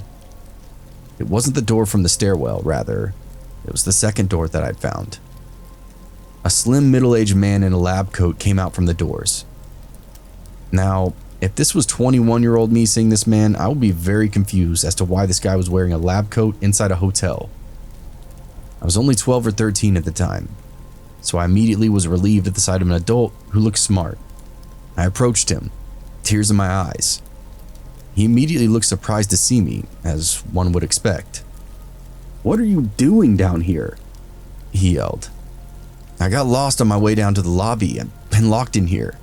Do you have a key?" I was shaking, eager to get out of here. He didn't answer my key question, and instead he said, I know our way out of here. Just follow me." He began to walk towards the door of the stairwell, and I followed, relieved that someone had finally come to save me. We approached the doors, and I began to reach for the handle, but he continued walking. "Isn't it right here?" I asked him. I will never forget the look on his face when I said that. He looked nervous, and though it was dim, I could see sweat glistening from his forehead and behind his glasses. "No, this way," he said sternly. I continued to follow him. Now I was nervous myself. We had passed the door to the stairs and were now headed toward a darker side of the basement, away from the elevators. He looked like he had no clue where he was leading me, as he kept checking around him, almost as if he was taking in his surroundings for the first time. We turned a corner and he began walking toward boxes. A dead end. I immediately froze, realizing that something was very, very wrong. This guy had no idea where he was going, nor did he appear to work at the hotel. I said as my voice was shaking, "Oh, okay, where are we going?" He turned around and just said, "This way. Follow me." I knew that there were no doors by those boxes. I had checked there first when I found out the stairwell door was locked. I want to thank whatever God is up there for gifting me with the idea I had next. I started yelling as loud as I possibly could. I yelled so loud that I gave myself a headache. The man, irritated and plugging his ears, began yelling back at me. "What are you doing? Be quiet!" I continued to yell. I don't even remember how long I was yelling for. Finally, the man snapped and began quickly walking toward me. I went into a full sprint towards the stairwell doors, hoping to God that they magically now be open. He didn't run after me, he just walked sternly behind me, muttering things like, "Stupid fucker," and other kind of things. I was about 5 feet from the door when somebody burst through. My savior. A hotel janitor who had heard the screaming from the stairwell. He saw the situation. Me and some random guy in a lab coat locked in the basement. He immediately told me to get behind him. The janitor asked me who that man was, and I told him I had no idea, that he'd come in through that door on the other side of the room, and I pointed to that one door. The janitor quickly radioed that there was a kid locked in the basement. And quietly, so that I couldn't hear, he said, "This man came from outside. Get security." Something like that. The man in the lab coat started to argue with the janitor, claiming that he was just simply looking for a bathroom. The janitor clearly wasn't buying what he was selling. And he kept saying things like, "All right, buddy, yeah. Wait till security gets here and talk to them about it." Standing beside him the whole time, trying to take in what was happening. Confused, out of my mind. Eventually, an employee from the front desk arrived and took me back up the steps to the lobby, where I met with my family, who, surprisingly, had no idea that I was even missing. I told them the story, crying and shaking. They hugged me tightly, thanking that janitor over and over for his help. I never got to thank him, though. Looking back now, I have absolutely no clue what that man was doing inside that basement. I don't really have any information as to what happened afterwards or who he was. I also know for a fact that the incident with the girl in the lobby was unrelated. Something about low blood sugar. I've thought about that day a lot, and the only explanation I can come up with is that door I'd found in the basement that led to the streets of the city or something, where he must have wandered in. I have no clue what his intentions were, or what was up with the lab coat, why he chose to pretend to know a way out. It could very easily be just some kind of huge misunderstanding of some sorts. I just chose a really bad time to get lost in a basement. But all I know for sure is if I hadn't screamed my lungs out, I might not be telling you this story the same way or even at all. So, strange man in a lab coat wandering in a dark, dusty hotel basement? Let's never meet.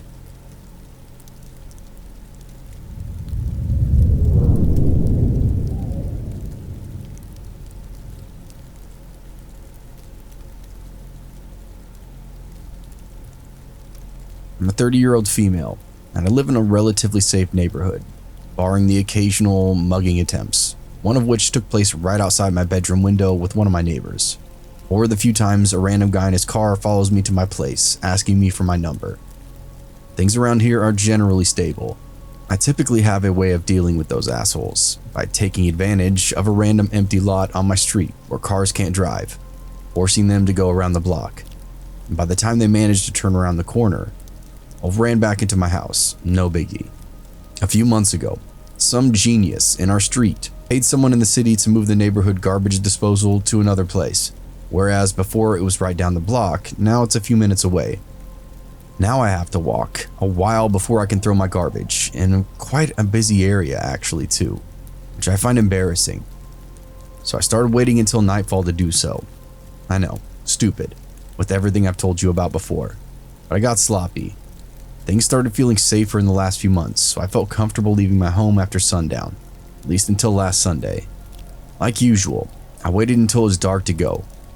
After throwing the garbage, I stopped by the convenience store nearby to pick up a few things. On my way back to my place and at the entrance of my street, I noticed a young man standing in front of the parking lot located in front of one of my neighbor's houses, just across the street from mine. He was talking on the phone and looking away from me. But as I rounded up the corner, I noticed another guy sitting quietly on his motorbike right in front of my doorstep. Something about the way he was already looking at me just as my eyes landed on him freaked me out. I did a quick math and realized by the time I would be able to open up my door, if ever, he would catch me if he wanted to. This time, the empty lot trick wouldn't work, as I would have to walk past him, and also, his motorbike could be driven on it. I turned on my heels, back to the convenience store, hoping he was just some kind of delivery guy waiting to meet someone. I dilly-dallied at the store for a while, but when I went back home, I found that he was still there on his bike, while the guy in front of my neighbor's parking lot was also still there on his phone, just staring at me before I'd even seen him. I realized then and there that something was not right, and luckily I did notice the security guard that was on the street, sitting at his booth like he normally did. I approached him and explained the whole situation, hoping he'd walk with me to my place, which he gladly did. The moment the guy on the phone saw me return with the security guard, he put his phone in his pocket and turned towards the guy on the bike, who drove up to him. Keep in mind, these two are not even looking at one another, let alone it looked like they even knew each other. The guy who was on his phone sat behind the guy on the motorbike. They both drove past me while staring at me. Both the security guard and I agreed that something was funny about that entire situation. He thankfully waited until I was safely behind locked doors. I don't know what those two wanted to do, mug me or what, or maybe they had even more sinister intentions. I'm just glad I trusted my gut and didn't go immediately home. Otherwise, who knows what would have happened.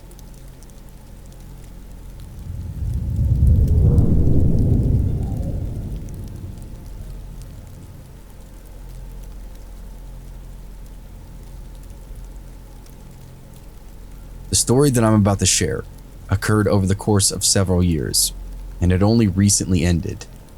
It affected almost all of the most important people in my life, affecting us even today, and likely for the rest of our lives. I wanted to share it so everyone can understand just how out of control a seemingly harmless situation can become. Due to the length of the event, I'll likely break this story up into several parts. But first, let me lay it out for you. My brother has always been my closest friend. He is easily the most loving and genuine person I've ever met, and is loved by pretty much everyone he meets. Despite this, he hasn't been in many relationships.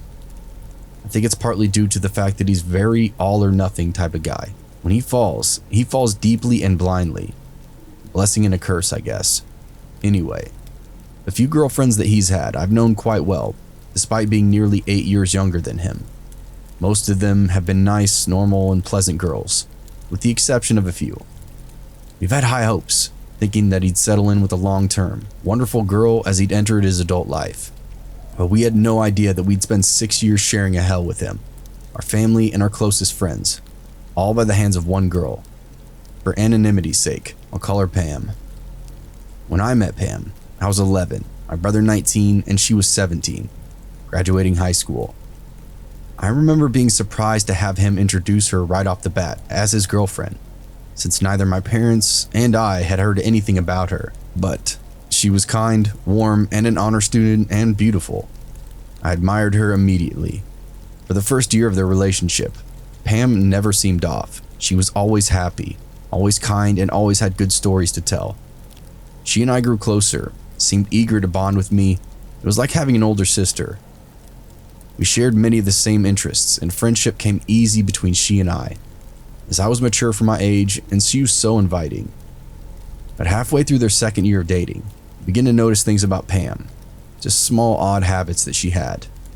If someone was having a conversation with my brother that did not directly involve her, or that she wasn't a part of, she tended to insert herself as best she could, sitting closer to my brother, laughing a little louder, calling him away, etc.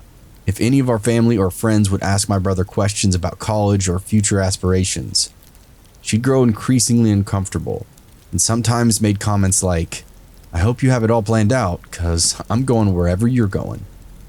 My family and I would chuckle about these behaviors, assuming that Pam just loved my brother and was a bit protective. We liked her a lot and had high hopes for the relationship. I hate to think now how blind we really were. One night my brother came home late from a party. I was 13 at the time, and he was about to turn 21. He walked into the door.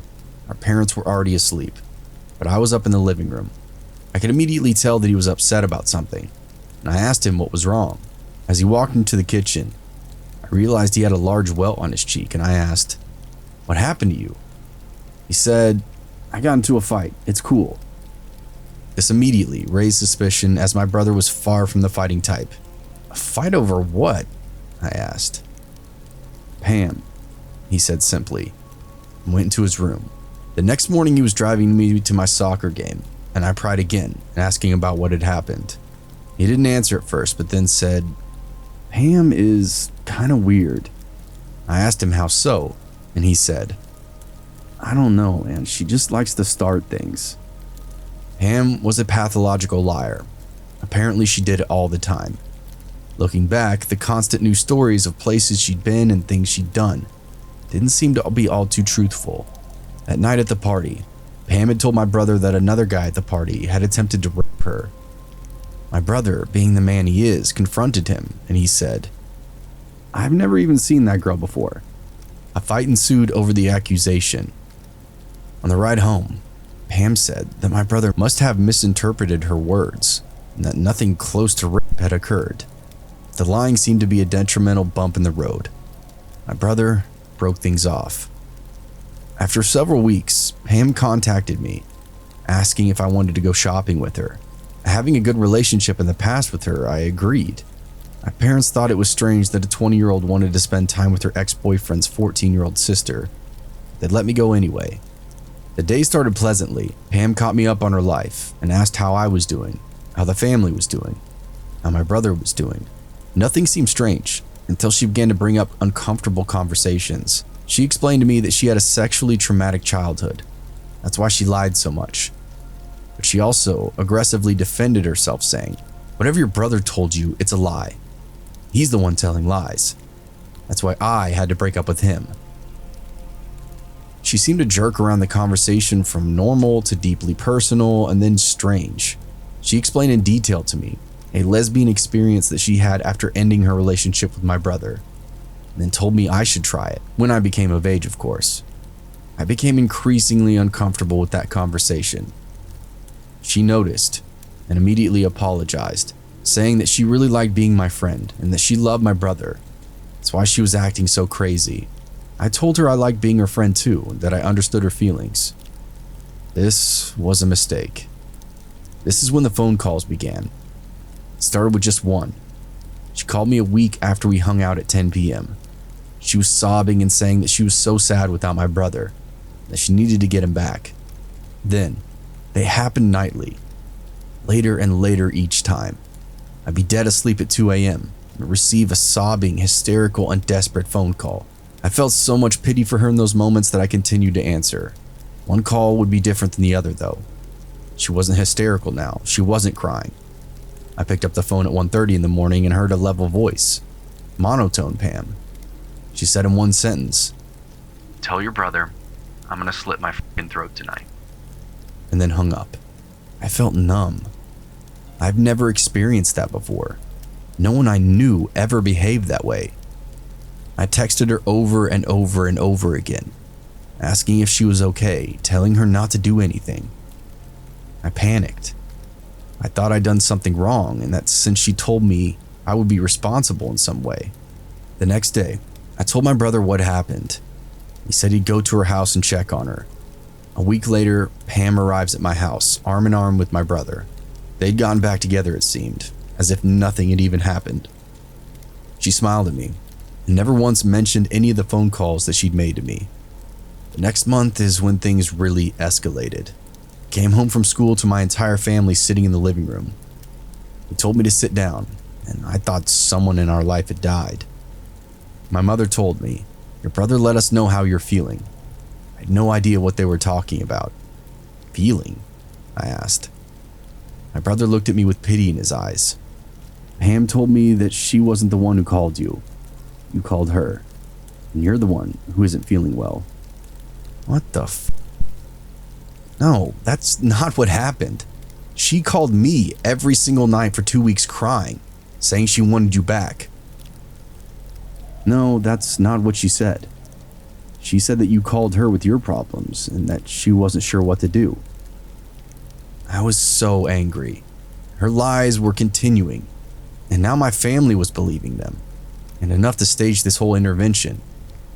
I showed them the text messages that she'd sent me, played them the voice messages, showed my call history. That immediately put an end to that lie. After that, I wanted nothing to do with her. My brother broke up with her again. She called him hundreds of times, sent hundreds of messages. She showed up at our house a few times with baked goods, trying to apologize, but we ignored her. Eventually, she left us alone, and we didn't hear from her for almost a year. On my last day of class before winter break during my sophomore year, I walked out of school and was met by an incredibly unwelcome surprise. This is where things got scary. Pam was pacing in front of the school, biting her nails and scratching her head.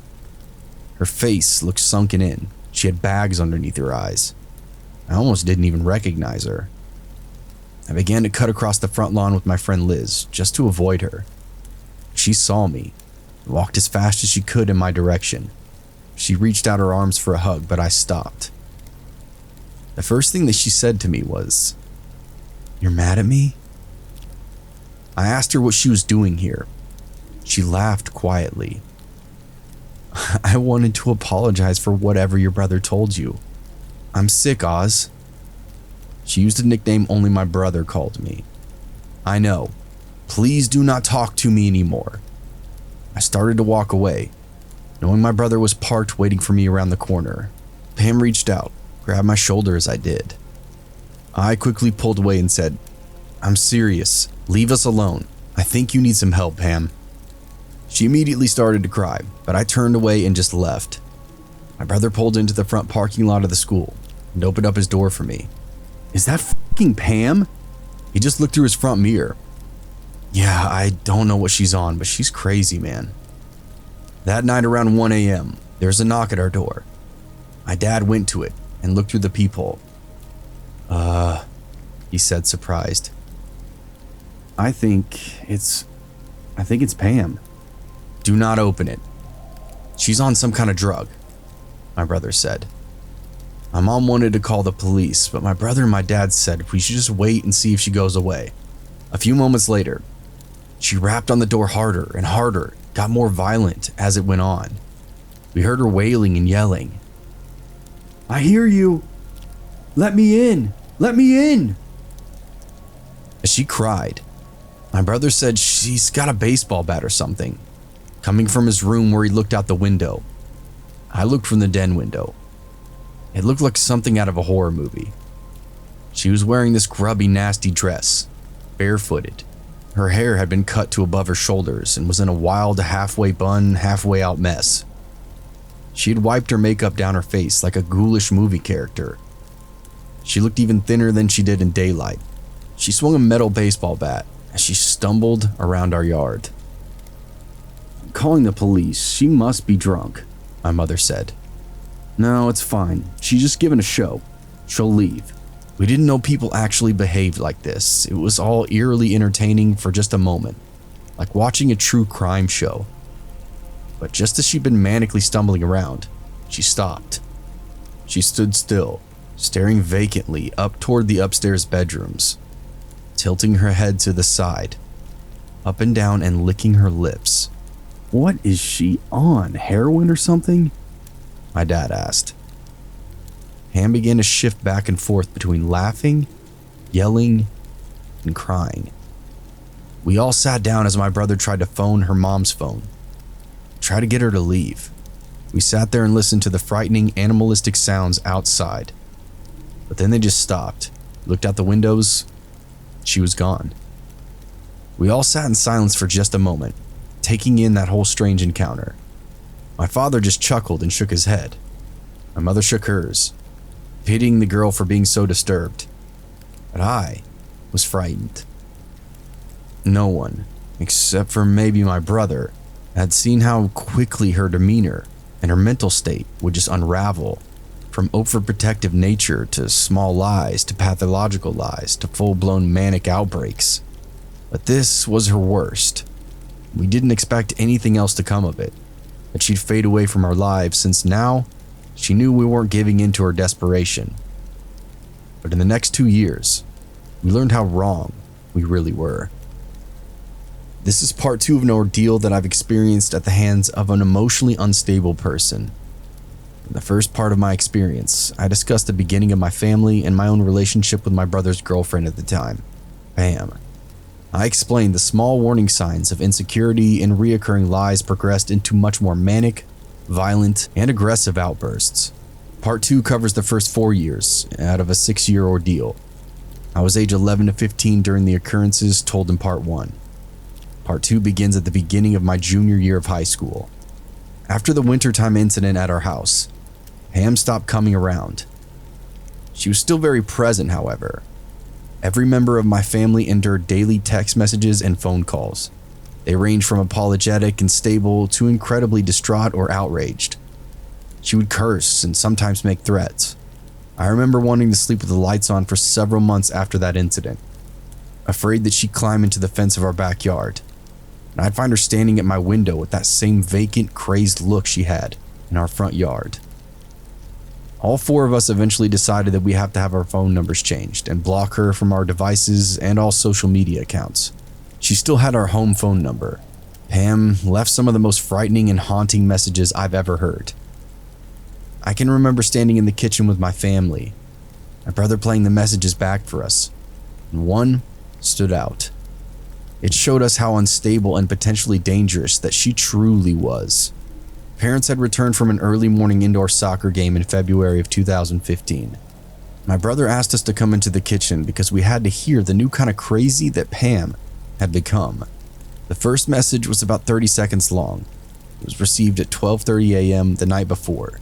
Pam sounded mildly angry and demanded that we return the batch of cookies that she brought us to a 4th of July party some years ago because she didn't want us to have them anymore. We all exchanged humored glances about how ridiculous of a request that really was. My mother turned to leave, amused, but my brother stopped her, saying that wasn't the crazy part. My brother played another message, received at roughly 3 in the morning that same day. We were confused at first because the first 15 seconds was just white noise, the kind you'd hear when a device plays the sound recording of an empty room, if you know what I'm talking about. Then all of a sudden, in a deep, animalistic, and enraged voice, she screamed. Stop fucking playing with me. You're gonna get it. And then abruptly ended the call. We were all startled by this. I want to call the police. They need to know that this girl isn't all there, and who knows what she's capable of. My dad decided that if anything physically happened again, we'd be filing a report with the police, and that they weren't just phone calls. My brother assured us that she was all talk, and wouldn't come around again. At this point, I agreed with my mother. I no longer felt safe. I'd never been around someone who behaved like this, was constantly anxious, and had no idea what I'd do if she came around again. Felt like I was stuck in a Lifetime movie, because I didn't think that things like this really happened. That someone I knew so personally could be hiding such a deeply withheld, violent, and manic side. It had always been there, but we set it in motion. After disconnecting the landline, the personal phone call stopped, and we didn't hear from her ourselves, but some of my friends my brother shared with Pam would come to him, saying that Pam wanted to speak with him, and that she would call and message them regularly, wanting his phone number. Luckily, none of them gave it to her. Just before that same summer, Pam disappeared. No one got any messages. No one saw her in town. Nothing. Nothing until my brother received an email from Pam's mother. My brother continued to speak to occasionally. She informed my brother that Pam's family had moved her to the East Coast to undergo treatment for a drug habit. Pam's mother had given us more information about the mental state of her daughter. Her mother had not spoken to or seen Pam much during the time she unraveled. When she came to our house or when she made those phone calls, Pam's mother had been under the impression my brother was still in a healthy relationship with her, and only learned about their breakup and the incidents following it. She explained that her daughter had always been like a white liar, making up stories that didn't make sense, blaming others for things that she'd already been caught for, arguing the truth of things that were already proven facts. I don't think she ever thought that anything she did was wrong. Even when it was, I don't understand it, because she's not raised that way, her mother had explained to my brother. Pam's issues were something that had always been present, settled comfortably beneath an intelligent and attractive exterior. She'd fooled us, maybe even herself. Without Pam to worry about, our lives seemed to go back to normal. I still looked over my shoulder every now and again, but I was preparing for 11th grade. My brother was beginning a new career and dating a new girl, the daughter of a close family friend who he'd grown up with. Pam started to fade away from our minds, for a while at least. As myself and my friends began to drive, I remember noticing a car quite a bit. You know that car you see repeatedly around the area you live in. You notice it more and more than others, because you noticed it once and now you can't stop noticing it since you found out it exists. You know it belongs to someone, but you've never seen the driver, just only the car. It was like that. I'd noticed it out of the corner of my eye at a stoplight, or out of the window of a restaurant as it drove past. In those moments, I didn't think much of it, but I noticed it pretty much almost every single time that I was out. Walking, driving, many times with my brother. I didn't understand how often I'd see it until one day, it clicked, and it startled me. It scared me. I saw it parked in my neighborhood and I remember thinking, that's that fucking car. What's it doing here? We lived in a smaller, older neighborhood. Most of the people who lived there had been there for a long time. We knew a lot of the neighbors and houses were pretty much never on the market. New people showed up maybe once every 5 years or so, and when they did, most people knew about it. So, an out of place but oddly familiar car came as a huge surprise to me. I pointed it out to my brother, who had been in the car with me at the time, and he said, "Oh yeah, I've seen it a few times." I didn't feel right about it, but I assumed maybe I was just being paranoid. A few months later, I was well into school. I had a job and was too busy to let myself worry, even though I constantly did. One day at work, I was wiping down tables in the front of the restaurant, as it was a pretty slow day, only a few people in the store. I remember seeing someone standing outside the front doors, just barely visible out the window. I was busy and just assumed that they were deciding where to have lunch, as another restaurant was directly next to ours, and people did this quite often. They weren't there anymore, and I assumed that they'd just gone next door. I went out to clear the dishes off the front patio and cleaned it up, and I saw them walking away from the store, down the strip of businesses inside the plaza. Back inside as I worked, I noticed again, that same person walked back and forth several more times. I was weary at this point, as the person seemed to linger for about an hour now, but I didn't really think anything of it. I was a theater student and had to take some time off for a play that I was in. Come opening night, I was so burnt out that I didn't even notice anything, even if it was out of the ordinary. My family came opening night, the fourth show, and closing night. Leaving with my family on the fourth show is when I snapped back into my anxiety-ridden reality. That car was in the parking lot. It was parked a few rows away from my parents' car. I had never seen it in my school before, and I knew it didn't belong to any of my classmates. "What does Pam drive?" I asked my brother. Pam? I don't know why. "That stupid car. It freaks me out. It's like everywhere we are." A few days later, I had an answer. At closing night of my show, I went out into the lobby of the theater to greet everyone when they finished. I hugged my parents and my brother, but I noticed they were all looking very distraught. My brother was visibly upset, and my parents were trying to make conversation, the way they do when they're trying to avoid something. "What happened?" I asked. Pam. She was here. I sort of felt the color run out of my face. I didn't know how much Pam had done that frightened me until then. "Did she leave?" I don't know, my brother said. Don't worry about it. I went and got my things. I remember how strangely violated I felt. Pam had been watching me for the past 2 hours without me knowing that she was even in the same state, let alone the same building. I decided to go home straight away. We left the building, and there she was. She was looking at her phone, standing at the mouth of one of the hallways in front of the theater. I stopped for a brief moment. The four of us decided to walk as hurried as we could towards the parking lot, hoping to just ignore her, breeze past her. She looked different, still skinny, but she was wearing makeup again. From a distance, she almost looked like the old Pam, but as we got closer, she looked up from her phone and still had that vacant animal quality to her face. A bit of anger flashed her face as she noticed us. She looked like she was going to say something. We all pretended not to notice her and just continued on. She followed closely behind us. Hey, wait a minute. At the front of the school, my brother stopped as we kept walking, and I heard him say, "You need to stop." We got into our car and watched them talk from a distance. I wanted to get into our car and just leave. My mom and I got in while my dad stood outside. Pam was yelling at my brother at this point. He made his way back to his car. Pam smiled artificially and waved towards my brother, shouting a goodbye to him as he went before storming off to her car. My brother stopped to talk to my dad for a moment, got into his own car, and left after Pam peeled out of the lot. It was the same car that I've been seeing for the past month and a half. Well, just as crazy as ever, my dad said as he started the car. We may need to call the police. We lived just a short distance from the school, but I was shaken up. I wanted my dad to drive as fast as possible. Every headlight we saw chilled me. I stared at my phone, trying not to look out the window. I nearly dropped it.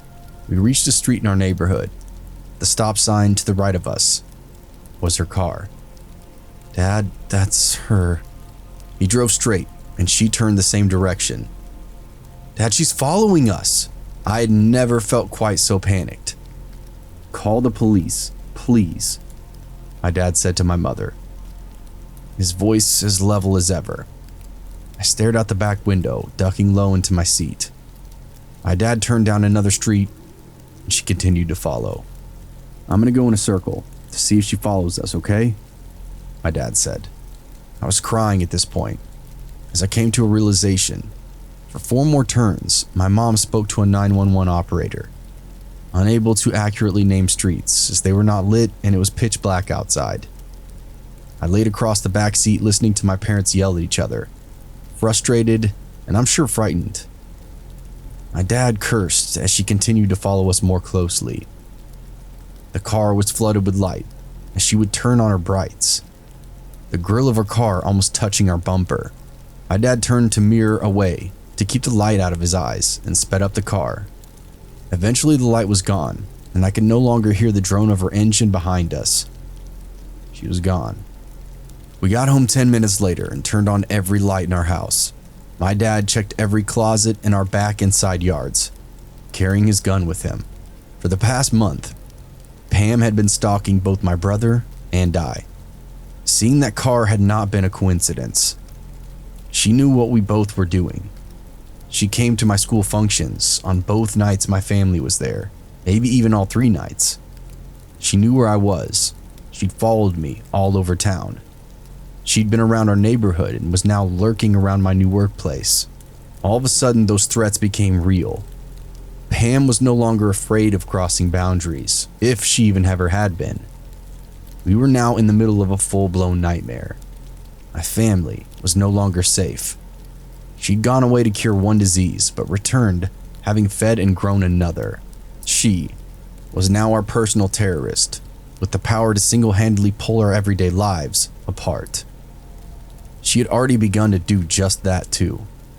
What may seem like the bad plot of a horror movie, the psychotic ex-girlfriend wreaking havoc, was our reality times 10. I cannot express to you how terrible it is to be kept awake by something you cannot see, but you know exists and is waiting for you when you get out of bed.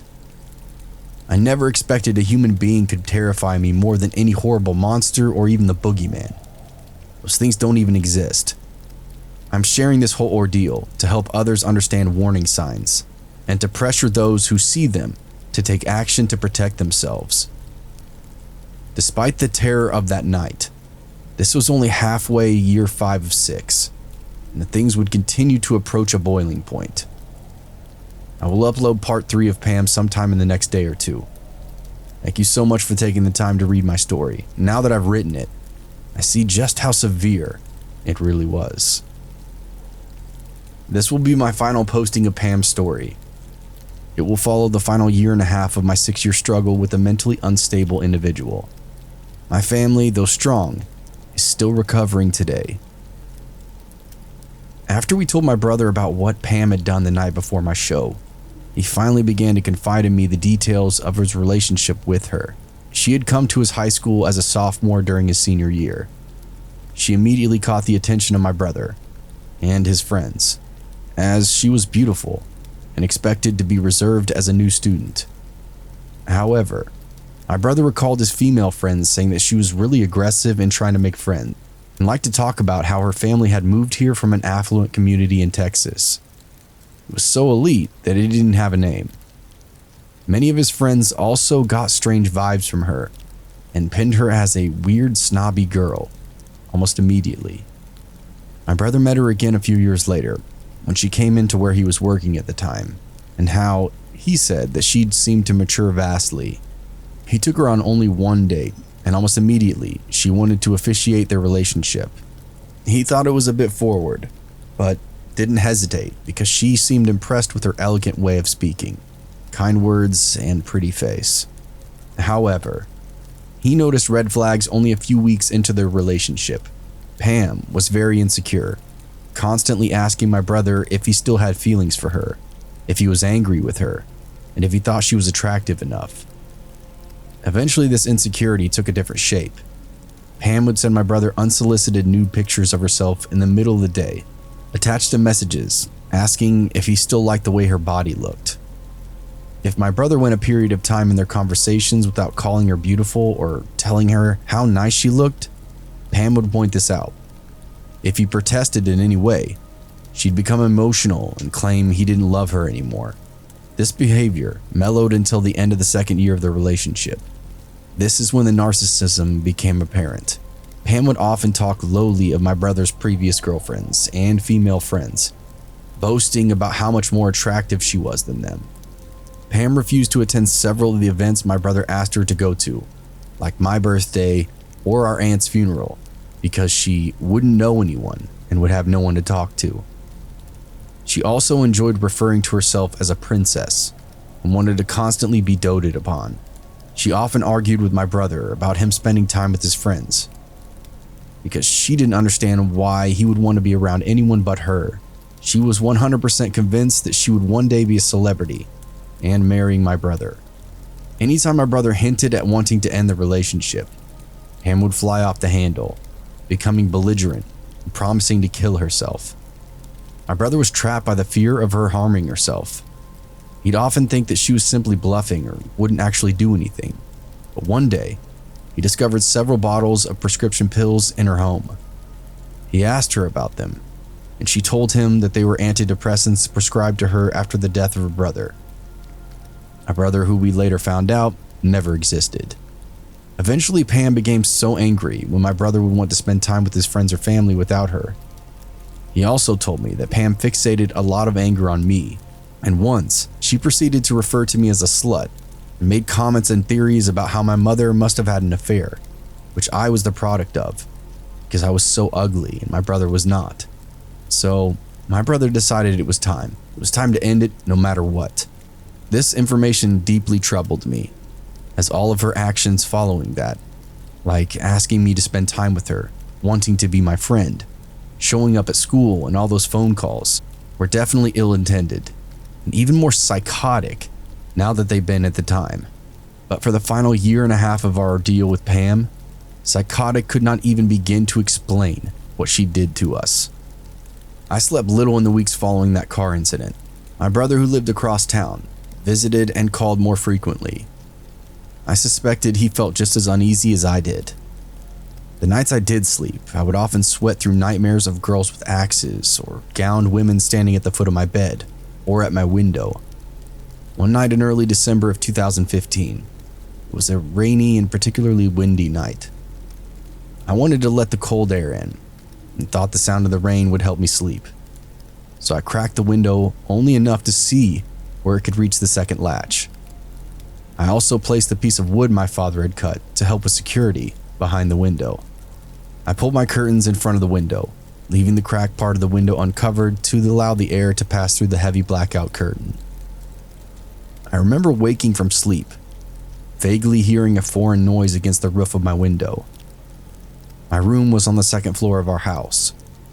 Our house had 3 levels, and the second story was only 6 or 7 steps up from the primary floor of our house. All of the spaces were different levels, but the bedrooms were the highest and slightly lower than they'd be in a classic 2-story home.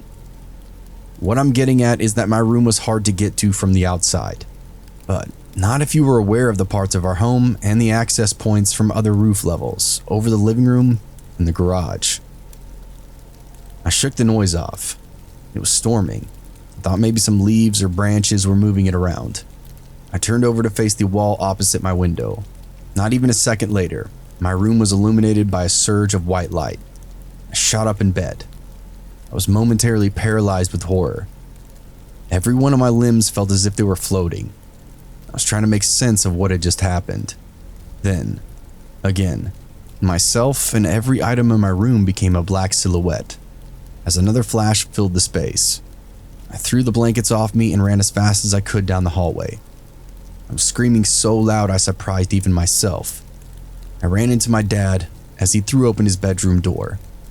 He was panicked and held me by my shoulders in the doorway of their bedroom and yelled at me to tell him what was wrong. "Someone is taking pictures of me through my window."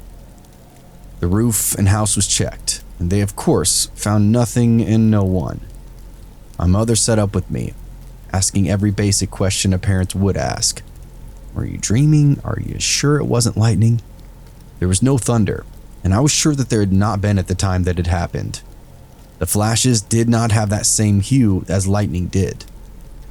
I had taken enough cell phone pictures in my life to identify the flash of a camera. I don't know if they believed me then, but I would eventually have proof that would astonish them. My brother adopted Ike in January of 2016. Ike was a 2-month-old Chesapeake Bay retriever with 1 gold eye and 1 green eye. He had a very distinct white mark on his chest that looked like an hourglass and a white sock on his front left paw. Ike was the love of my brother's life. Aside from his now fiancée Kara, Ike would end the torture just 3 months later.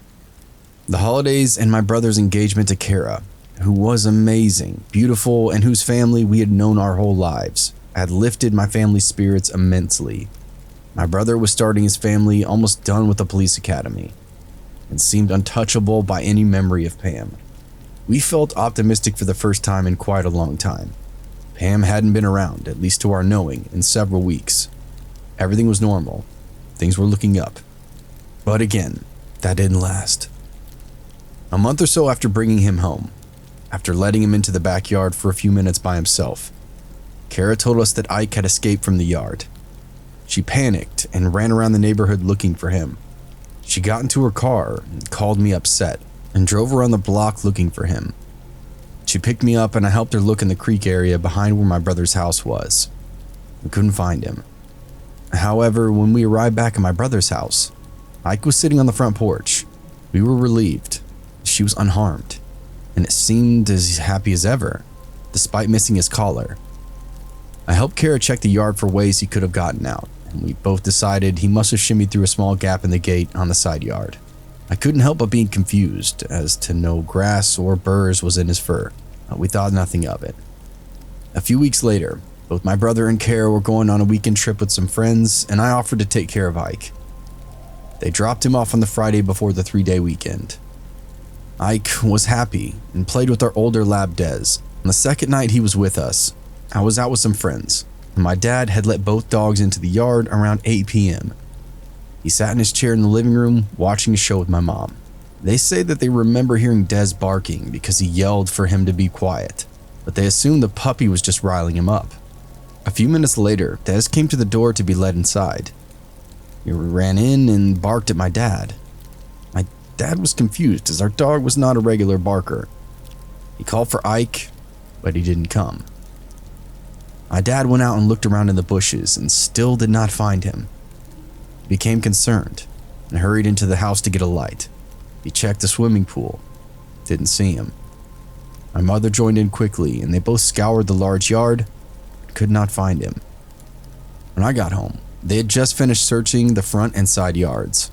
I told him that he had escaped once before, so we decided to get into the car and go look for him. As we drove around yelling for him, attracting the help of a few neighbors, I thought about how strange it was that a well-behaved puppy had suddenly become a master escape artist in the past 3 weeks or so. Our yard, I had seen 3 or so dogs grow up in it, some younger and smaller than Ike. We've never had that problem.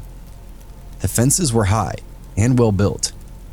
My dad had replaced the one on the side of the house just a few summers ago. We did not find him. I hoped that he'd return that night, like he did that last time, but he didn't.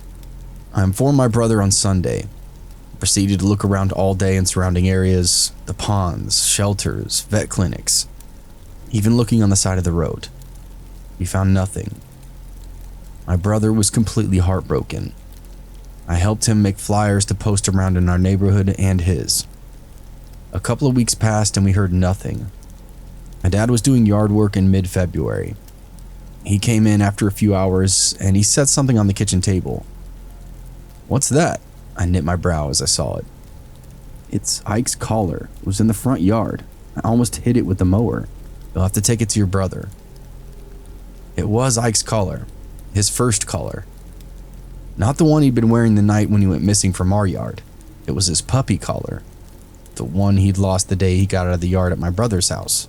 I called Kara and asked if they found it, and she said they hadn't and had bought him a new one. That's when it clicked. Someone had stolen my brother's dog not once, but twice. I told my brother, Kara, and my parents my theory. It was not difficult for one of them to understand. It had to be connected to everything else, right when we thought she was out of our lives. We decided to take it to the police to add to our case file on Pam. I also told them about the night I'd been photographed from my window. The police, like many times before, told us they couldn't do anything.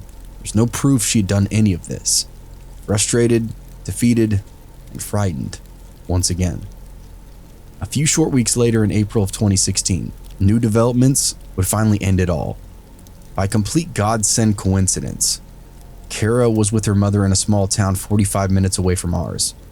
We were planning for my 17th birthday that month, and so preoccupied, we almost put Pam and the fact that she undoubtedly had been watching us for months and had no doubt stolen, maybe even killed, my brother's puppy and thrown his collar in our front yard to help us connect the dots and give her credit.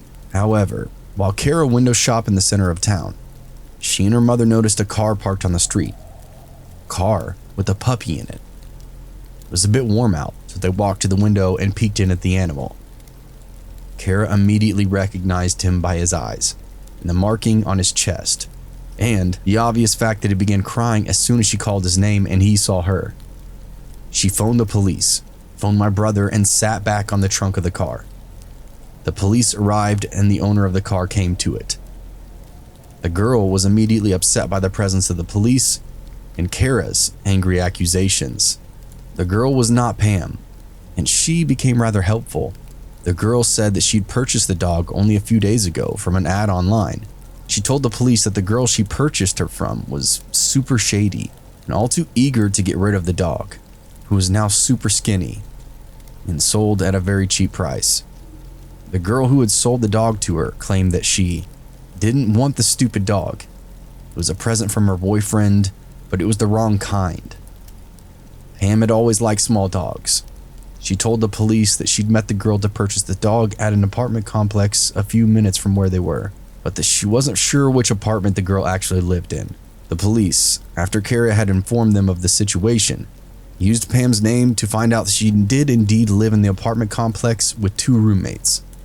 They interviewed Pam's roommates the next day, but Pam was not there. They told detectives that they almost never saw Pam.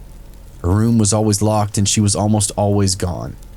She didn't have a job, though she claimed to have one, and her mother was there a lot, checking up on her and dropping off rent to them. However, when they did speak to her, she talked a lot about her past relationship, switching between how much she loved him and his family to how they all deserved to die and were going to hell. With the information given by the girl who had purchased Ike and by Pam's roommates, the police finally had sufficient evidence to search Pam's apartment. I don't know much about what they found, but what I do know horrified my family and horrified me. On Pam's computer, they found hundreds upon hundreds of pictures of my brother, my parents, Kara, and of me. Our cars, our houses, my school, my brother's school, Ike, pictures taken through our windows at night, pictures of us sleeping, photos taken from our social media of vacations, the picture of my brother's proposal to Kara. She'd even doctored herself into some of them. She still had the pictures of her and my brother with her and my family up and around in her room. She had kept Ike in her closet for weeks on a towel, just water and little food. In her search history, they found everything from fantasy to other violent pornography, and even weapon research. The police now had sufficient evidence to arrest her. Pam had been obsessively stalking my family for more than 2 years. She'd stalked us from her car, following us around town. It had been her, snapping photos of me from the roof outside my window. She had watched my brother drop Ike off at our house. She had documented her opinions of us, our habits, and her plans in a journal, which we will not get to see until the case is taken to trial next.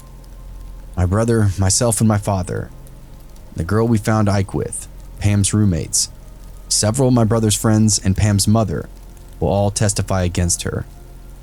It will be the first face-to-face interaction any of us have had with her in many, many months, and I'm terrified. But I'm also angry. I'm angry that evil, narcissistic, malevolent, psychotic parasites like her had latched onto my brother and onto my family and single-handedly stripped us of our security, our sanity, and our trust. Every creak, every bump, every unknown face, and every vehicle following too closely will send me into a tailspin of dread, and I'll see her again, standing in my front yard in her dress and looking up to the sky with a vacant, animalistic gaze. My life became a real horror story, not because of a haunted house or because of an axe-wielding murderer, but because of a sick girl with a broken mind and a fixation on something unattainable. I'm 17 years old, and I've experienced an ordeal most will read and think is just a sad attempt at a thrilling fiction post. My family is healing. I'm healing, and she did not break us. I hope that the story helps anyone who's gone through something similar to feel not so alone. I hope that those of you who read this and think of someone who shows the same warning signs as Pam did are now prepared to take action to protect yourselves. Do not wait until things get as bad as they got for me. Be aware of the power of mental instability and the danger behind it. As our trial happens, we will learn more. I may update posting this with more information. I can't thank you all enough for the support you've given me as I've posted my ordeal. I'm relieved to have written all of it into words I could not find in these past 6 years of my life. I'm stronger from it.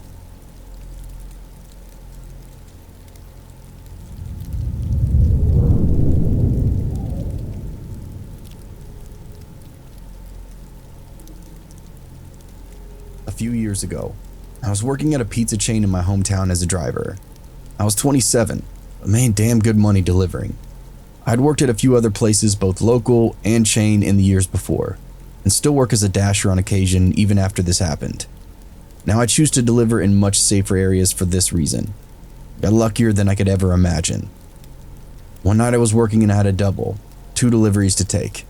Both were cash orders, and $12 left in my bank. The first order went smoothly. The guy gave me $50 for a $35 order, so I was excited about that nice tip. I drove to the second delivery. It was at an apartment complex with multiple buildings. I had delivered here before. The sun was about to set, but it was still very light out. The chain I worked at had us all drive company cars with a logo on it, all white sedans. This is important for later. I grab the order and go up to the door of the apartment building. A young guy comes out, and a much bigger guy, an older guy, was outside smoking a cigarette. The big guy went inside as the smaller guy came outside. He looked around nervously and asked how much he owed me. The way he was looking around just made me nervous. The hairs on the back of my neck stood on end. I told him the amount, and he told me that that wasn't what he was told on the phone. Something was wrong. I felt someone else walk out behind me from the door. The first young guy looked down around the parking lot, craning his neck, as if he was looking for someone. I told him the amount again, and broke down the order for him, trying to keep myself calm. Then, the first guy held a gun to my right temple. I also felt a poke in my spine. 2 gunmen. I couldn't speak. Words wouldn't form no matter how hard I tried. Give me your money and your keys. Now. The first guy growled. I fumbled for my keys immediately. Gave him my bank, but hadn't realized the 50 was also mixed in. I gave him the keys, trying my best to remain calm. Another guy came up from my left. He had poofy hair and was around the same age as the first kid. The one behind me I hadn't seen yet. The big-haired kid grabbed the pizza bag and ran off and hid. The first kid searched the company car. Luckily, I'd left my wallet in my personal car. Saw him grab my cell phone, and that's when panic began to set in. Pictures on that phone that I hadn't backed up of my then 5-year-old son, who was my absolute world. Please, don't take that. I have pictures of my son who died on there. It's all I have left of him, please. I lied. My son is very much alive. And the kid behind me spoke softly. Trust me, just listen to him. You'll get it back undamaged. I don't want to be here either. I could tell he'd been crying by how his voice sounded. Another car pulled in. All 3 boys took off to the other end of the complex in a full sprint. Before the one behind me ran, he dropped the gun in front of me. It was a standard issue 9mm, silver and black. Safety was off. It looked completely real to me. He picked it back up and ran with the others. The car that pulled in saw me. It was a woman and her kid. Panic set in as I realized they could easily come back now and do way worse to me as the sky started to get dark. I collapsed. It had taken my company car keys, $72, the pizza, and my phone. The woman ran up to me and asked if I was alright. She took me into her apartment in the next building over and locked the door. I was shaking so hard I couldn't even hold the phone to talk to 911. Her boyfriend, or I assume was her boyfriend, helped me call. I spoke to the operator and told her everything that happened. I'm colorblind, and these kids were obviously wearing all black and white clothes. Thank God. I did have a full description of 2 of them. The poor woman who helped me was going to be late for work, but she stayed until I was off the phone and the cops had shown up. Man, she was harsh and blunt with the operator.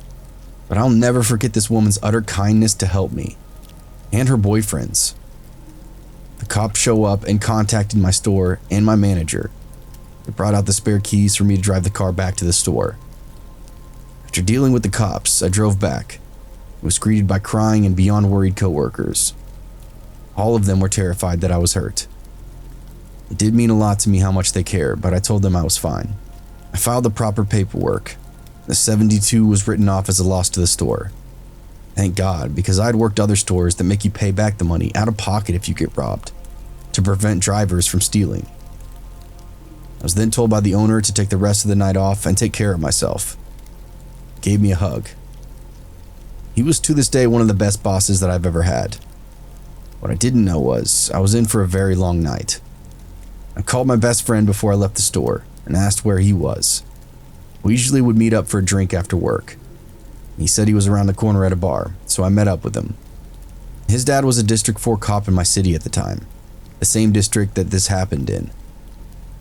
He told me his dad had given him a heads up, and he had 2 shots waiting for me to calm my nerves. After those 2 shots, we began playing pool when his dad called his phone and asked if I was with him yet. He told him I was and handed me the phone. His dad asked if I could come to the station. I was honest with him. I told him that I'd have 2 shots, so he ended up sending a squad car to meet me since it really wasn't that far away. When we got to the station, they had suspects in custody, and I was needed to ID them. 3 boys and a driver. They'd been caught less than 20 minutes after the robbery, speeding. The bolo had already gone out, and they matched the description. They had used the money to buy weed, gas, and then taken off. They had at least 15 stolen cell phones on them. The order had been placed on a stolen phone, and my phone was in the mix of the box. The police told me to grab my phone only, and I did. They asked me to unlock it, and I told the police again every detail. My parental instincts kicked in. I told them the guy behind me quite obviously was bullied into this, and to show him mercy. He was the one with the white shirt. The police went wide-eyed and told me that he was the one that was talking. The other 3 denied involvement. And that's when I found out about the 4th guy, the driver. We found out later that he was completely unaware of the robbery, was just picking up his friends. He was never charged. The boy who was behind me and the one who grabbed the pizza were 15 and 16, and got 6 months house arrest. The only reason the one behind me got off as easy, despite having the gun to my back, was because I asked them to go easy on him. Since he seemed like a good kid who really didn't want to be there. He was the only one confessing. It makes sense, since he'd even said the other guy wouldn't have the phone for long. He was planning on going to the cops had they not actually been caught. But the other guy, the first kid who put the gun to my temple, it was his 18th birthday, and he got the book thrown at him. In the courtroom, he made fun of me, was laughing at me. Seeing him again made me panic. The judge scolded him for his behavior. He just grinned and glared at me with a Joker-like grin. All I could see in those moments was pure evil. This kid will commit more crimes, I have no doubt about it. You can see how cold he is just by looking into his eyes, and I'd never seen this kind of evil in my life, and I never want to again. I asked to have my name stricken from the records, and asked to remain anonymous in case he ever got out. I'm so glad I did. Because today, I got a letter from the state. He's being released in February. The court only had my old address, which was my parents' house. My mom didn't think the letter was important. I missed the deadline to protest his release for probation. The plea deal was 8 years, and it's only been 4. He's getting out early due to overcrowding. Not good behavior, overcrowding.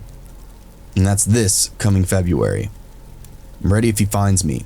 My wife, my parents. Everyone now knows his face and his name. If he tries anything, we're all ready. But for his sake, let's not meet. To the woman and her family who helped me, I was a woman then. I'm trans. If you see this, please know my undying gratitude for you all. It was inconvenient for you, and yet you were still late to work to help me. Cannot thank you enough. I bought Christmas presents for your daughter, but when I went back to the landlord there to find you, you'd moved. I don't want to be a creep and stalk your new place, but I'm glad you got out of that bad neighborhood. I hope your beautiful baby girl is doing well too. I'll gladly meet you again if given the proper thanks you deserve. From the Domino's driver in Southwest Ohio. Edit. He's already got a warrant out for new crimes. I don't know the details, but I know there was another victim based on the type of crime committed. 3 of them. Got let out on February 2nd, and the warrants are from February 22nd.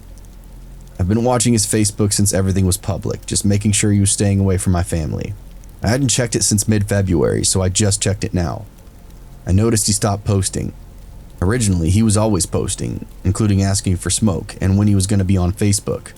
So that was unusual, so I checked the records page. More violent crimes have been committed. He's more than likely on the run. It looked like he was turning around, but I guess not. I know I tried my hardest to make sure he stayed in. Victim services do not care to listen, basically. And now he's hurt someone else. I feel horrible for that new victim. I know it's not my fault, but I can't help but feel like I'm partially guilty.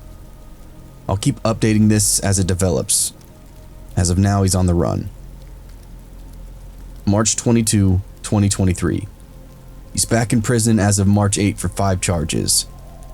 If victim services has ever failed, it's now. I feel guilty and horrible, like I could have done more. He's being charged with violent crimes against individuals, possession of a weapon under disability, and homicide. Someone died by his hand. I tried to keep him locked up.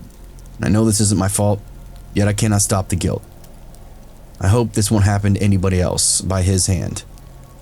As of this point, it'll be years before we get a verdict, and more than likely, this may be the final update. Thank you all so much for your support. Stay safe out there, friends. It's a crazy, crazy world.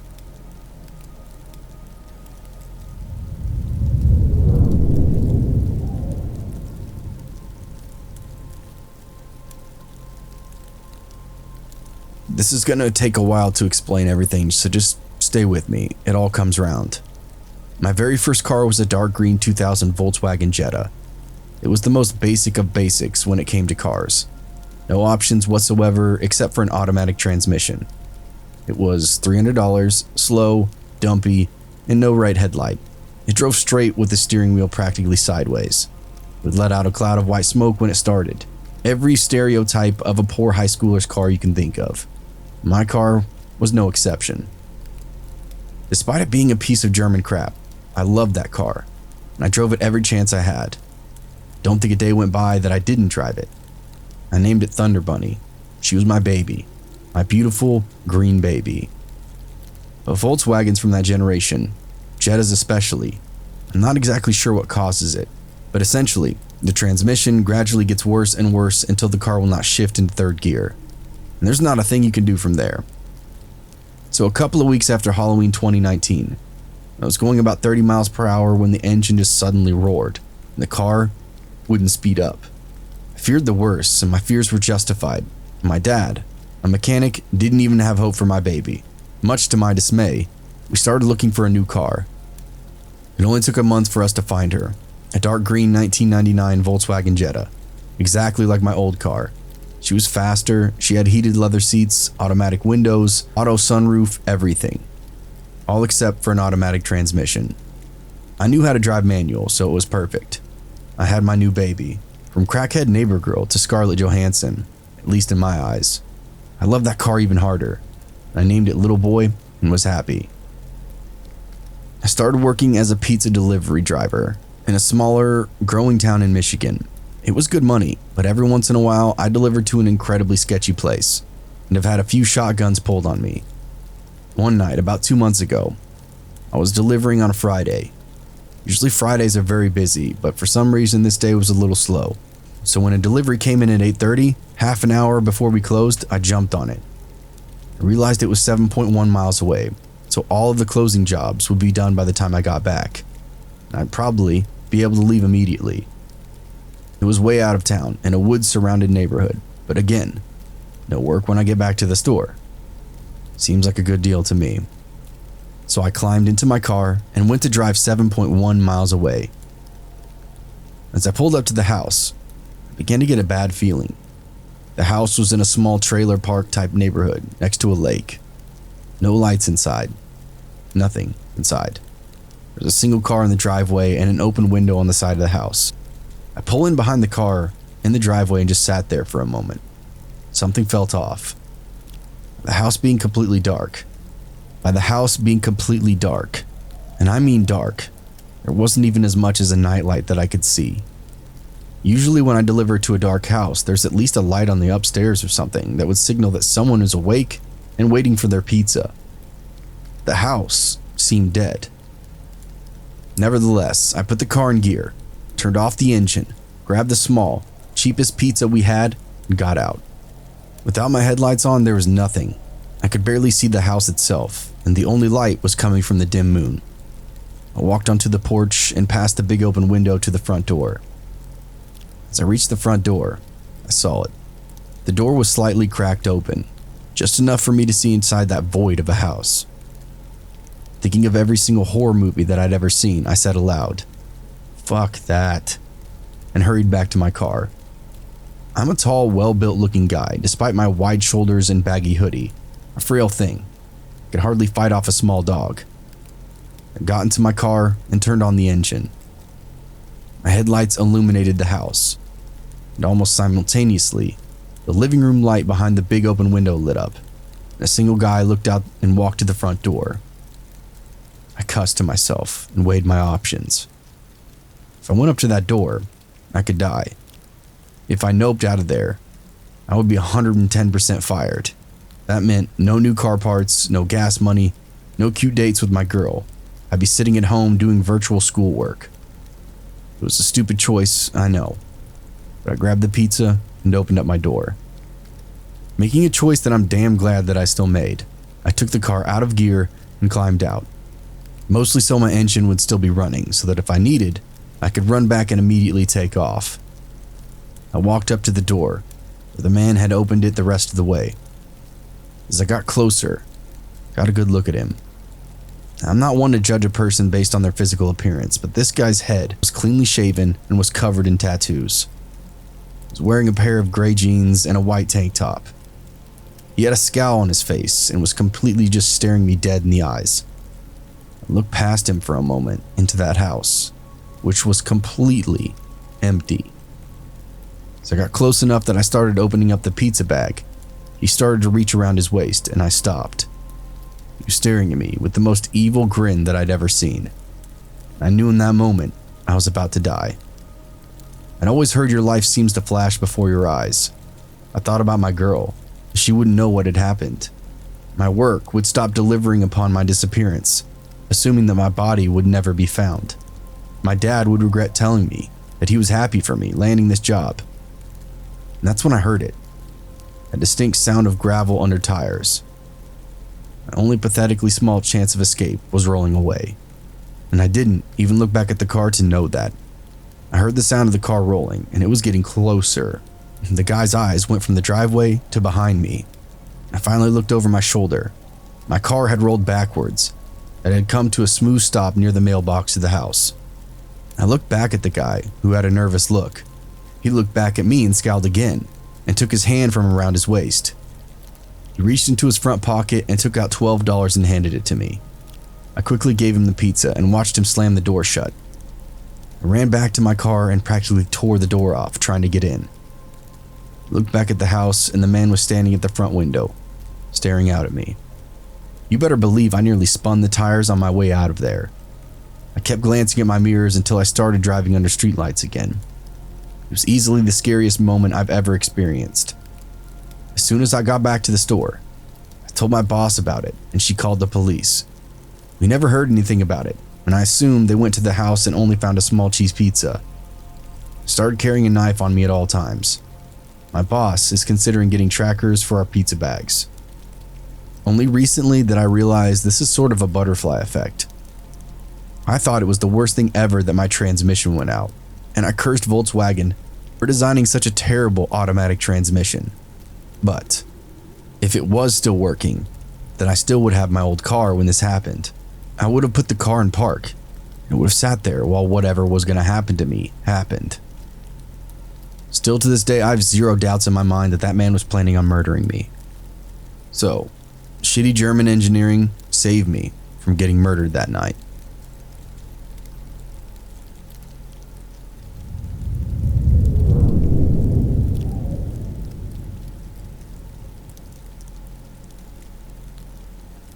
I'm new to posting in Reddit. I normally just read, and I apologize if I'm not posting to the correct place.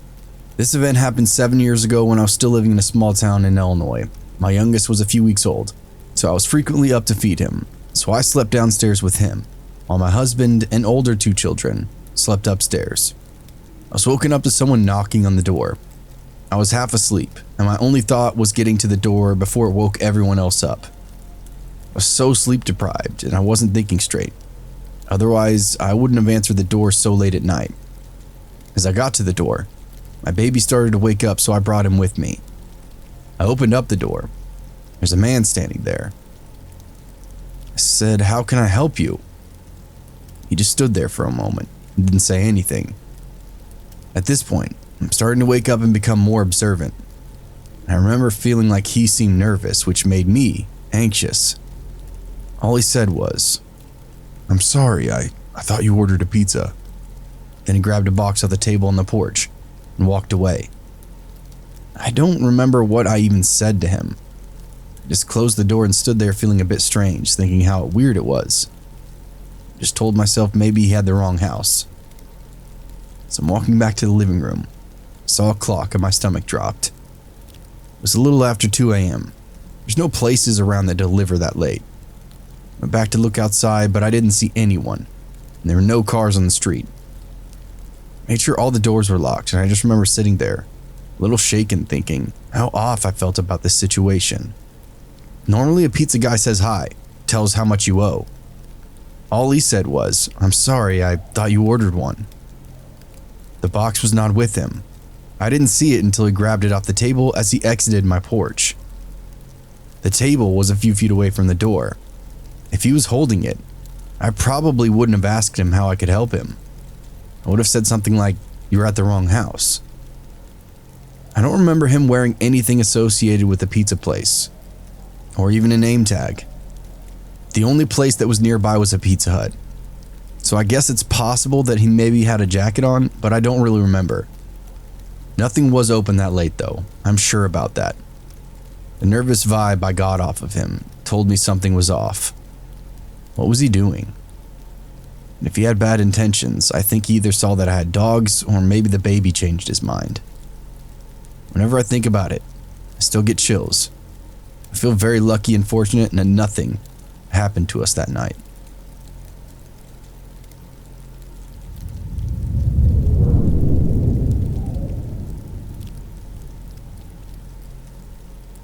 So today has been a particularly slow day at work. I've been killing time reading these stories. Maybe enough time has passed, and I can finally share mine. I had a friend who was really into the occult. Unfortunately, I was the one who got him turned on to it. We had a mutual appreciation of the paranormal and all of things weird, so I thought the subject would interest him. He started going really deep into the subject, to the point he wouldn't talk about anything else. He would actually interpret a conversation and force the subject back to occult matters. Rude, but sometimes people would go through phases where their interest is all they want to talk about. It was a mostly forgivable offense. I should also mention that this particular friend didn't have a very large friend circle. His depression and introverted nature kept him inside a lot. He didn't exactly have the best luck with relationships and women. His world was kind of small, and I did enjoy hanging out with him, so I did my best to just be a good friend to him. And I didn't want to just brush him off because he was acting a little weirder than normal. Honestly, for the longest time, he was a total normal guy. We'd chat and play games together on the PlayStation. Sometimes we'd even go see movies. We all hung out at the park. We went swimming. Overall, we just had a good time hanging out. Things began to go downhill when he started to smoke DMT. Personally, I think psychedelics are an amazing tool that can offer insight into your life. They should be treated with respect. My friend got to the point where he was making himself and almost smoking it daily, multiple times a day. For those of you who aren't familiar with the substance, when you smoke it, you get transported to a different world, an entirely new plane of existence. Your body and yourself don't exist anymore. You're just exploring this alternate reality dreamscape. My personal experience, it led me to seeing a dragon once in this kaleidoscope of a cornucopia. People see all kinds of things and different things when using it. Imagine what this does to a person when they're smoking it 30 plus times a day. He started to tell me things like he was the reincarnated Osiris. He said he was seeing Egyptian hieroglyphs all over the place in waking life. Apparently, he had an hour-long conversation with entities in his bedroom, even when he wasn't smoking DMT. Of course, I was very alarmed to hear all this, and I told him he needed to take a serious break from it. No drugs at all for a few months so we can find solid footing inside reality again. It was at this point I was still hanging out with him because he obviously needed help. And like I said before, he didn't have a lot of friends that could give him that. He was also the black sheep of his family, so I knew he wasn't getting any form of support from them. He was actually really close to his sister, and I did reach out to her on Facebook to express my concerns. I pushed her to talk to him into getting some help because he was slipping past the point of no return. I'm not really sure if she took my messages seriously since we really didn't know one another. Plus, she's at least 6 years younger than us and possibly didn't grasp how serious this situation was becoming. In any case, I'll jump forward now to the part of my story where things start to get really creepy. My boyfriend had made arrangements to hang out with our friends at the park. I really didn't want to go. I felt like I needed a break from him and his nonsensical ranting. I just couldn't deal with it on that particular day. My boyfriend convinced me that he wasn't all that bad, so we went anyway. When we get to the park, he's his usual self, ranting about Egypt and made-up gods that only he knew the truth about. He also had this large hunting knife that he kept fiddling with the whole time we were on a walk. He told us that he'd been using it in ceremonial magic, and it helped him banish negative thoughts. It made me extremely uneasy. He would do this thing where he'd take the knife and make stabbing motions near his heart or his head, like he was mock stabbing himself, all the while holding a conversation with me or my boyfriend. I think we were really both on edge at this point, and I really didn't know what to say or do about it. I tried to distract him from doing it by bringing up other subjects, things that might interest him, but he kept on talking about his ritual. Keep in mind we were walking on a trail, so it wasn't like we could just say goodbye then and there. We had to walk back to our car and drop him off at his. So my boyfriend had the bright idea that we should get lunch after our walk, even though I was doing my best to give him the look that said, "No, you crazy. Why do you think I want to spend any more time with this nut?" But it must not have been very effective, or my boyfriend was just ignoring it. Not sure either way. But we ended up getting in the car and going out to lunch. In the car as I was driving, my boyfriend was in the passenger seat and our weirdo friend was in the back. As we're heading through a busy part of town where all the shopping and restaurants are, I hear the distinctive sound of a belt buckle coming undone. Then I hear the worst sound imaginable. I peek out the corner of my eye and my suspicions were confirmed. This crazy fucker was full on jacking off in our back seat. I mean pants all the way down, bare ass on the seat. Beating it so hard it was like he was trying to rip it off. Instantly I felt sick to my stomach, and all that nervous energy I had throughout the day popped into my head. I was trying not to shake and tried to ignore it and just continue driving through the heavy traffic. I guess I had a kind of freeze response. The whole time I kept thinking about that huge ass knife he had in his pocket. He was obviously completely off his rocker now. I was afraid to say or do anything or confront him because I didn't know how he would react. This part is nuts, and my boyfriend didn't even seem to notice. And the whole time he just kept rambling on about God knows what. I couldn't listen because my thoughts were 100% focused on driving and trying to act like I didn't know what was going on in my back seat. We get into the restaurant and my boyfriend runs inside to grab food. I'm left all alone in the car with that friend. I try to act like I'm browsing on my phone when really I'm watching and listening as hard as I can. No one says a word. My boyfriend gets back and I complain that I'm tired. It's been a long day. Let's drop him off, etc. So I drive us back to our friend's car and he doesn't get out of the vehicle. He just sits there. I have to get a little bit rude and ask him to please get out and go home. He gets out of his car and walks over to the passenger side. I start getting really scared and just suspected the worst. He then pulled a gun out of some kind of bag he had on a seat and just walks over to the car with it. I don't know why I did this, but I was just so pissed that I got out of my car and walked right up to him. I was maybe 3 feet away and I could see it was a loaded 9mm handgun. I kept asking him over and over, "What are you doing? What are you doing?" Because apparently that's all my brain could think to do. I told him to get in his car and go home. During this entire process, he never says anything. He just kind of cries and had this wild look in his eye. For whatever reason, he got back into his car and just drove off.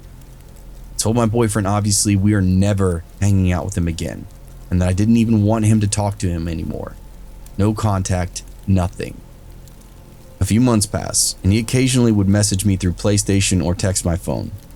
He said a lot of random stuff, and I just completely ignore it. It turns out he moved down to Nashville, Tennessee. I don't know why. He had a roommate, and I think their girlfriend lived there as well. I'm not really sure about the entire situation. I'm thinking maybe he turned his life around, got a fresh start down there. I think it's best to cut all contact and let him regroup. I'm not interested in any kind of friendship with him, and I know he needed help beyond what I could offer him. Again, I reached out to his sister and let her know that he had a gun. She had managed to get it away from him, but somehow it did little to no good in the end. I get a call around 11 p.m. one night that woke me up. It's a man claiming that he's a detective down in Gallatin, Tennessee. My heart skips a beat. I start sweating and immediately ask what happened. Apparently, my former friend stabbed someone to death on Halloween Day. I don't know all the details, and the articles I found about it are kind of sparse. The whole thing is really surreal. Just left feeling lucky that I didn't get shot last summer. This whole thing turned out way longer than I meant it to be, but that's my story. I'm still feeling creeped out by the whole ordeal. I'm kind of sick after writing all of this.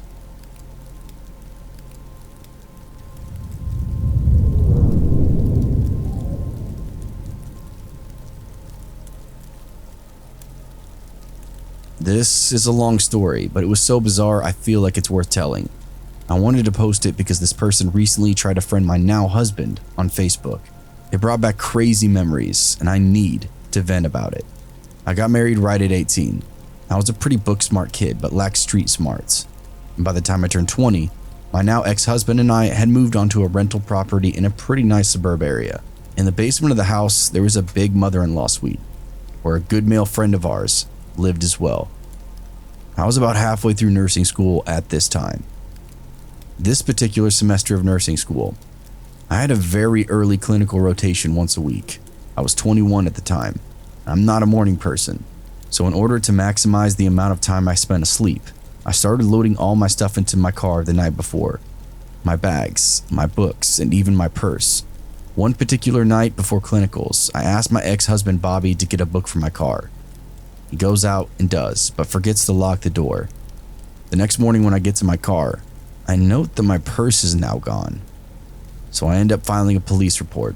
I was mostly concerned because I had just gotten this new job as a nurse's aide at a hospital. I had my security card still sitting in my wallet. Almost immediately after that theft, strange things start to happen.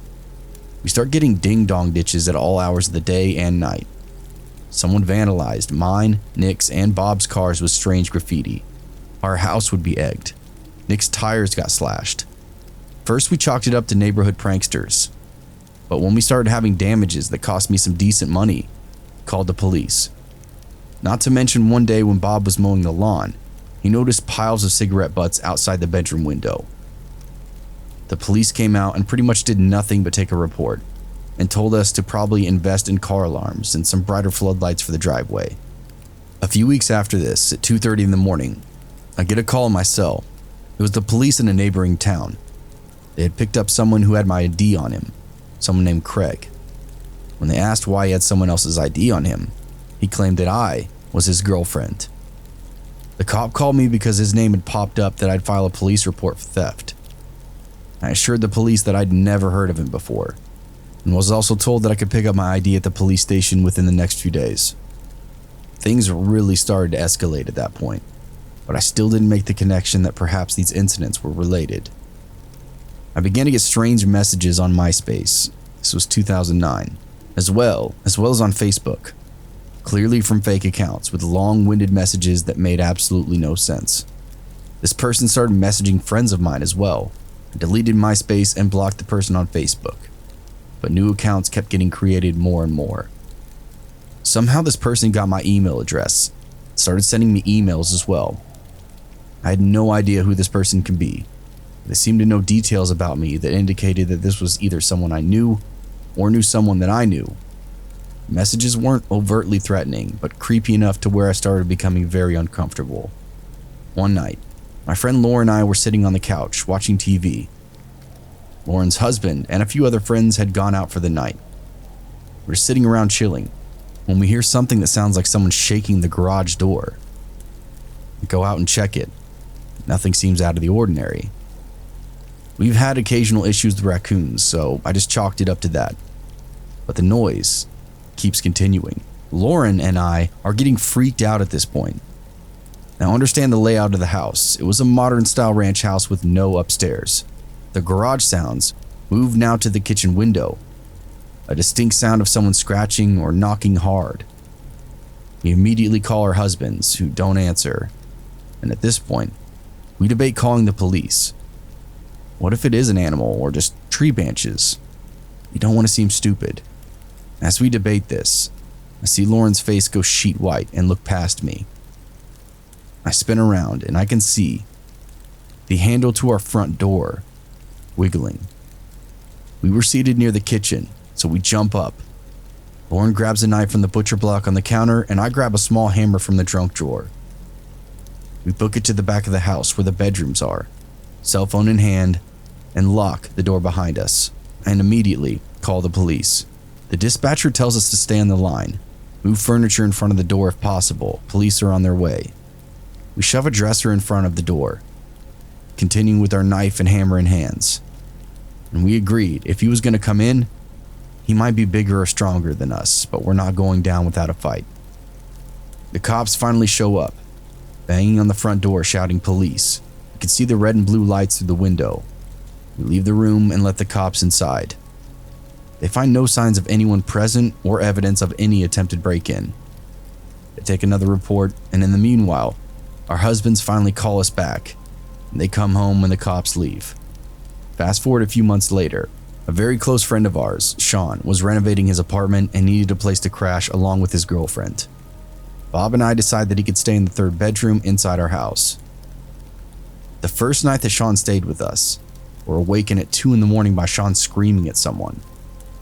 Bob and I jump out of bed and rush into the hall and into Sean's room. Sean and his girlfriend are wide awake, lights on, looking totally freaked out. The screen is sliced and flopping in the wind. Sean told us that he woke up to someone using what he thought was a knife on the screen and started climbing in through that window. Call the cops again. They come out and take a statement. Sean describes the guy as best as he could. White male, young looking, semi-shaved head with what looked like darker hair. The police dust for fingerprints and comes back as a match for, you guessed it, Craig J. Turns out I knew who he was, vaguely. He was a year younger than me. We'd gone to the same high school, but I couldn't remember having any significant interactions with him. He lived with his parents, only a few blocks away from my parents' house. Upon realizing that Sean had just moved in, the cop makes a statement that chilled us all. He probably didn't realize anyone was staying in this bedroom and thought the room would be empty. So the cops go there and arrest him.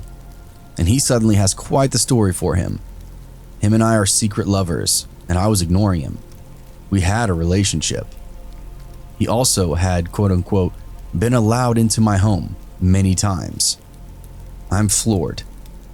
He gets charged with something like trespassing or breaking and entering, and does light time for it, maybe a month tops, then has to pay a fine. In the meanwhile, I get a restraining order on him. When he gets out, I hear nothing from him. I also develop a completely irrational fear of first floor windows. Fast forward to Christmas of 2010. I'm now 23. I figured the whole Craig thing is in the past. Bob and I ended up divorcing, which was unrelated to this, and go our separate ways. And Nick has long since moved out. We end our lease, and I move to a less desirable suburb, but with a more affordable rent. I settle on an apartment in a 4-unit building that has a locked entrance, and the only way in was with a key or with someone opening the door from the inside. I lived on the 2nd floor. By this time, I graduated and was now a nurse, was working full-time at a nursing home. Spring, summer of 2011, it all started up again. Calls began coming to me at work, only to have that someone hang up. Letters suddenly appeared in the staff-only mailbox, mailed to me with no return address. Strange emails started up again from random accounts. Messages were never overtly threatening, but they were long and way too frequent, and way too out there. He spoke to me as if we were long-lost friends and had some sort of connection. I don't think he ever threatened to hurt me Although, cutting into the house with a knife, I really don't know what was going on through his head. What I kind of seemed to piece together over the years from all this rambling is he had some sort of crush on me when I was younger. And him happening to rob my car was some sort of sign from the universe or something that we were meant to be together. I call the police, and they basically tell me there's nothing they can do because there's been no threats. There's not much else they can do other than watch and wait.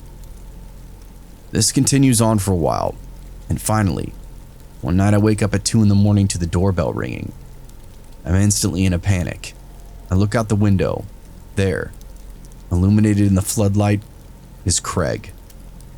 I burst out crying in my half-awake state. I run across the hall and start banging on my neighbor's door. He was an older divorced guy who lived alone. He goes downstairs and confronts Craig, tells him the cops have been called, and Craig immediately takes off.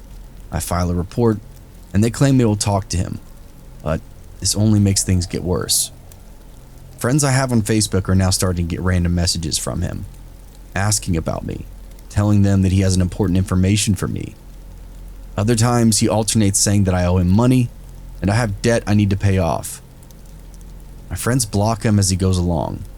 Meanwhile, my younger sister is living in the city with a few friends. He somehow finds out where and drives to her apartment and confronts her while she has people over. She freaks out.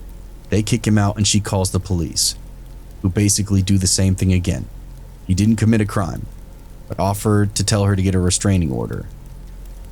Right after this, another incident occurs. My younger cousin is a high school senior on the cross-country team. He shows up at my cousin's practice. My cousin has no clue who he is, and he starts demanding information about me. The coach ended up getting involved, and Craig gets in a fight with him. The police are called, and he's banned from school grounds, but nothing more. He calls the nursing home administrator at my job, asking him to talk to me, and that he has important information to tell me. The administrator, who is fully aware of the situation, tells him not to come onto the property or he'll have him arrested for trespassing. At this point, I'm paranoid beyond measure, but then just as quickly as it started, it faded away. It's now summer of 2012. This is the final capper in this saga. I'm almost 25 now. A friend of mine named Stacy moves in with me temporarily while she looked for a place. She was dating a new guy and spent quite a few nights at his place. One day I picked up a double shift starting at 7 a.m. and ended at 11:30 p.m. Stacy texts me around 3:30 p.m. stating that she won't be home that night and was going out with her guy. I arrive home that night at almost midnight. The first thing I notice is that my door is unlocked. Uneasy, but thinking perhaps Stacy had just forgotten to lock it, cautiously peer inside. I pan my gaze into the kitchen and living room. I can't shake the feeling that I'm unsettled. Something wasn't sitting right with me. Due to all of these incidents, I've made sure that only 1 or 2 lights were on even when I wasn't home. I was still not fully in the door when I noticed that I was staring into the pitch black apartment. And immediately, my brain went into full panic mode. I'm glad it did though. Realistically, Stacy could have forgotten to leave a light on, but my instincts were in overdrive and sounding off at least 5 alarm bells in my head. My Puerto Rican neighbor who lived down in the apartment units below me was known for his weekend parties, and I could hear one going on downstairs. I book it down the stairs and burst into the party and tell him what had just happened. He looks at me like I'm crazy, but agrees to come upstairs with me. We get inside and he looks around and we don't see anyone. I'm starting to wonder if maybe I am just nuts. Maybe Stacy had her boyfriend over and they left in a hurry, forgetting to turn on the low lights and lock the door. He agrees with me and sort of jokingly pulls open the pantry door. What I saw next will never leave my mind. There, crouched inside my pantry, is Craig. My neighbor puts the guy in a chokehold, and I call the police. To this day, I have no idea what he planned on doing next, but the cops came out and he's arrested. Because my neighbor was having a party, he had the door open to the alleyway, and chances are, he just walked into our building. And most likely, people would just assume that he was there for the party or whatever. It's more confusing how he got into my apartment itself, and my theory is, my roommate at the time was from the country, while I lived in a suburb. So we always locked our doors and generally kept everything secure as a rule. She was used to leaving her doors unlocked and wide open, and I think honestly it may have just slipped her mind when she went out the door for the night. I confronted her about it and she of course denied it. But that's really the only logical way he could have gotten inside. I always locked both the knob lock and the deadbolt whenever I left the house. Unless he was a skilled locksmith, I have no idea how else he could have gotten in. I didn't stay alone or go anywhere by myself for a long time after that. I feel like I may have actually developed a paranoia because of all of this, and was highly suspicious of giving my number or any information to anyone. He ended up being charged and convicted of aggravated stalking, breaking and entering, and some other charges. I ended up meeting his parents in court, who were both shockingly very normal and apologetic people. They tried explaining their son's behavior. They claimed he was mentally ill and suffered from bipolar disorder. When he's medicated, he's okay, but when he's off his meds, he's nuts. After he served time, I didn't hear from him for years, until 2016 when he found me on Facebook. I was much older now, around 29. I replied to him very firmly that any contact with me would end up in the police being called. I had no interest in him whatsoever. I blocked him instantly. Recently, he found my new husband on Facebook and friended him. My husband blocked him as well. To this day, I'm still paranoid. I had parked my car near a baseball diamond once, and some kid most likely hit a baseball into my windshield and took off because I had a perfectly baseball-sized spider crack on the glass. Despite it being completely logical that it most likely was, I instantly reverted back to, oh God, is it him? I have no idea what actually happened to him. I'm also now a total psycho about keeping things locked. I do have one of my acquaintances monitor him on Facebook, and from what I've seen, he appears to go through periods where he's pretty inactive, and then immediately have episodes where he's just rambling, overposting and oversharing, and acting generally deranged. I do believe his parents were telling the truth when they stated that when he's medicated, he's okay. Part of me does feel bad for him. I'm older now, been a nurse for almost 10 years, and some of which was time spent with a psych specialty. The mind is a hell of a thing. Looking back though, those were some of the worst years of my adult life. He put me through a lot of anxiety, caused a lot of issues for me. I slept with my couch pushed against my apartment door for 2 years before I moved out of there. I'm now married, but on nights where I'm home alone, I still find myself resisting the urge to stack furniture in front of my doors. Moral of the story, never leave your purse in your car, and always lock your doors.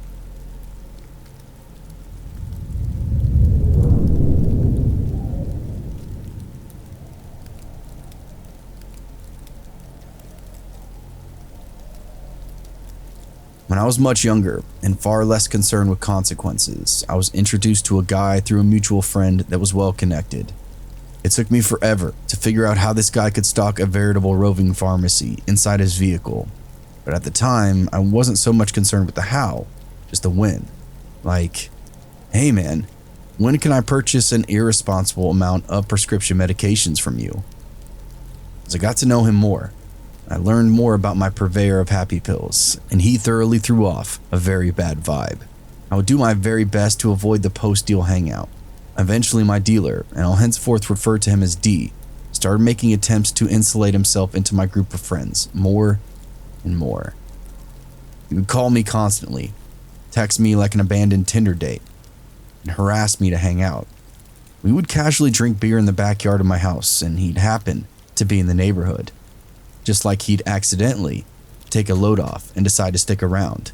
I'm not a complete asshole, so it was difficult to sell someone a clue who doesn't have a proverbial nickel to his name.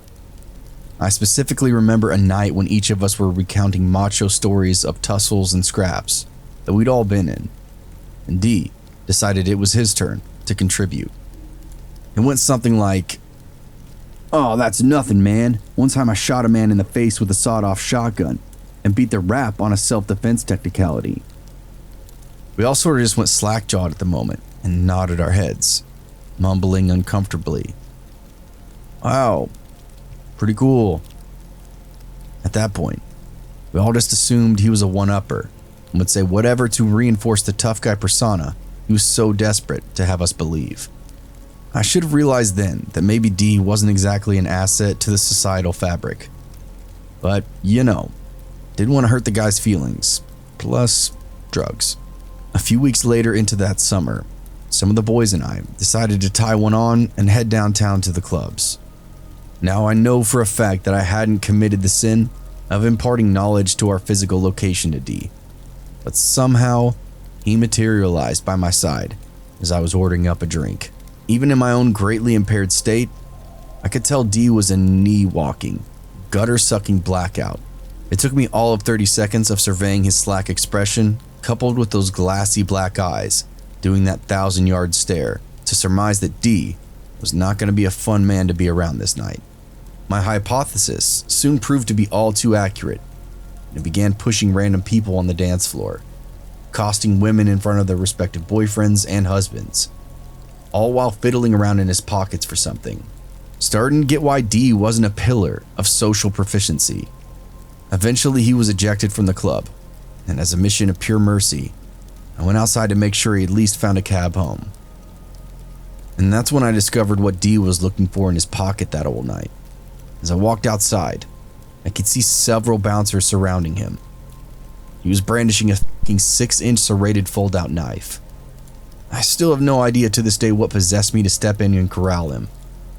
I still believe that the only reason I wasn't about to get cut to ribbons was because of the Gumby-like flexibility that I'm afforded under the influence of alcohol and prescription meds. I was finally able to convince him into a taxi and send him packing home. At that point, I made a firm decision to stop doing drugs, and by my proxy, stop ever seeing D. Ever. I blocked his number and refused to go out. And it's very lucky that I did so, because a few months later, he found himself once again in a scuffle at that very same establishment. Only this time, I wasn't there to rescue him. He stabbed a man 7 or 8 times, and hot-footed into an alley in some pitiful attempt at escape. The police didn't have to do much sleuthing. There were plenty of bystanders willing to point out his location. D is now in a level 4 prison and isn't eligible for parole for another decade or so. And I'd say, good.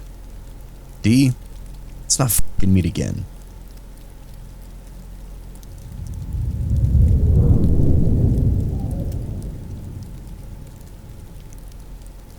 This night occurred about 7 years ago on my way home from my parents.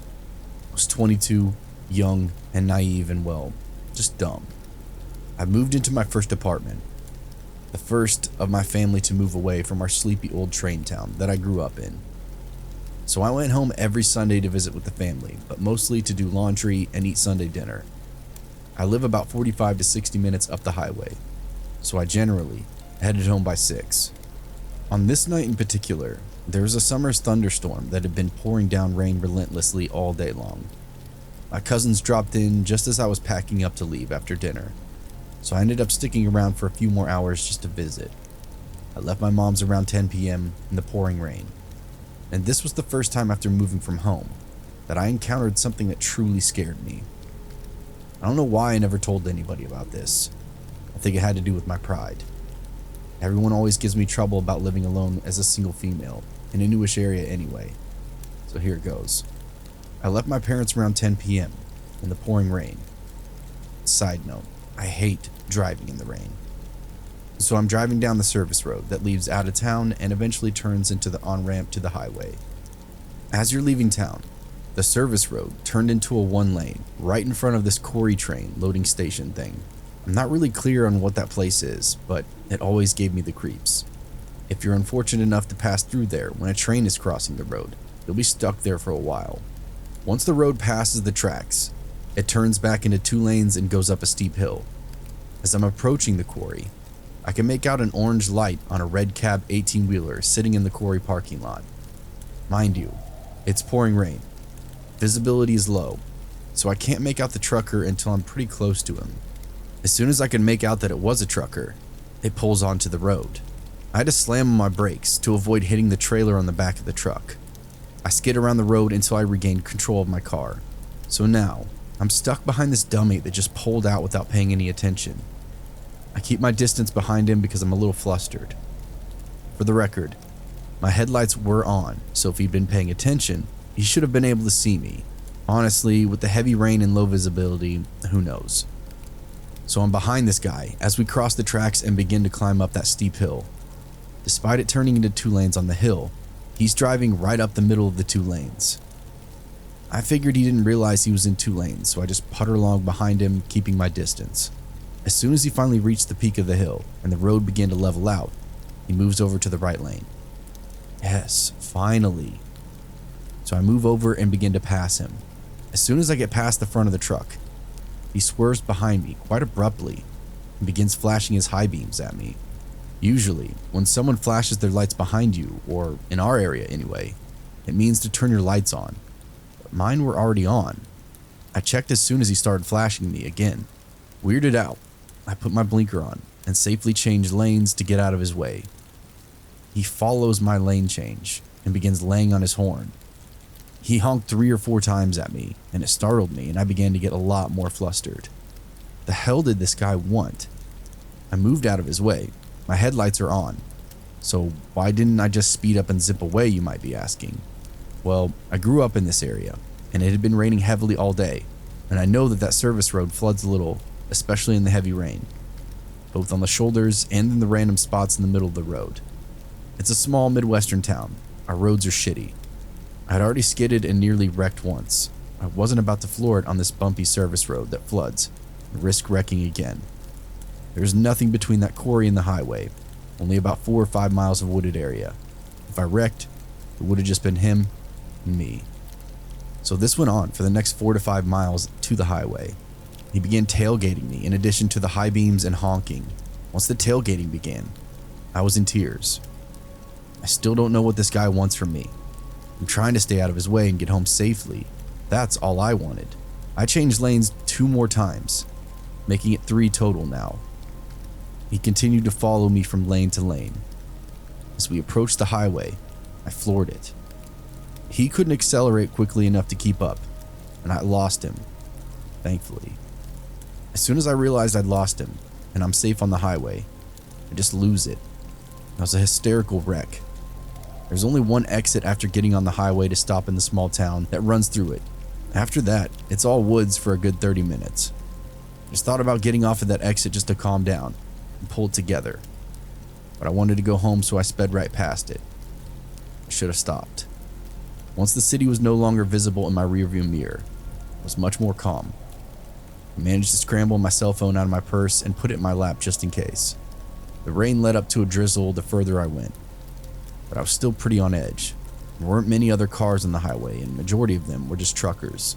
I'm cruising along in the center lane when the truck next to me in the passing lane begins blaring the horn and moving into my lane, forcing me over into the 3rd lane.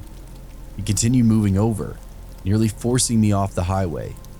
I sped up and changed lanes right in front of him so that I'm back in the center lane. Slow down so I'm in the line with the front cab.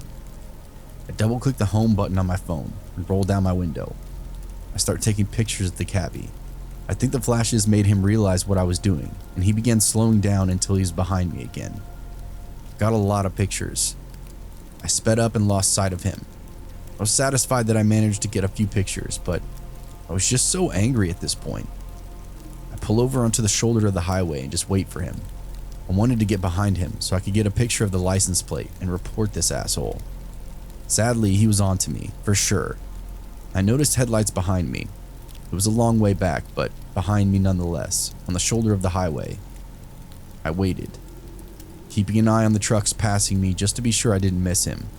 As I looked back again, I noticed a shadow pass through the headlights of the truck. It spooked me quite a bit. Did he get out of the cab? I didn't end up sticking around to find out. I got back in my car and just took off and got home as quickly as I possibly could. The pictures were a total failure. It was still drizzling. The flash combined with the drizzle just resulted in washing out of the pictures. I could see the red cab, but no matter what filters I used, there was no making out exactly what the cab said. Red cab trucker, you're the reason I have a dash cam in my car. Let's not meet again.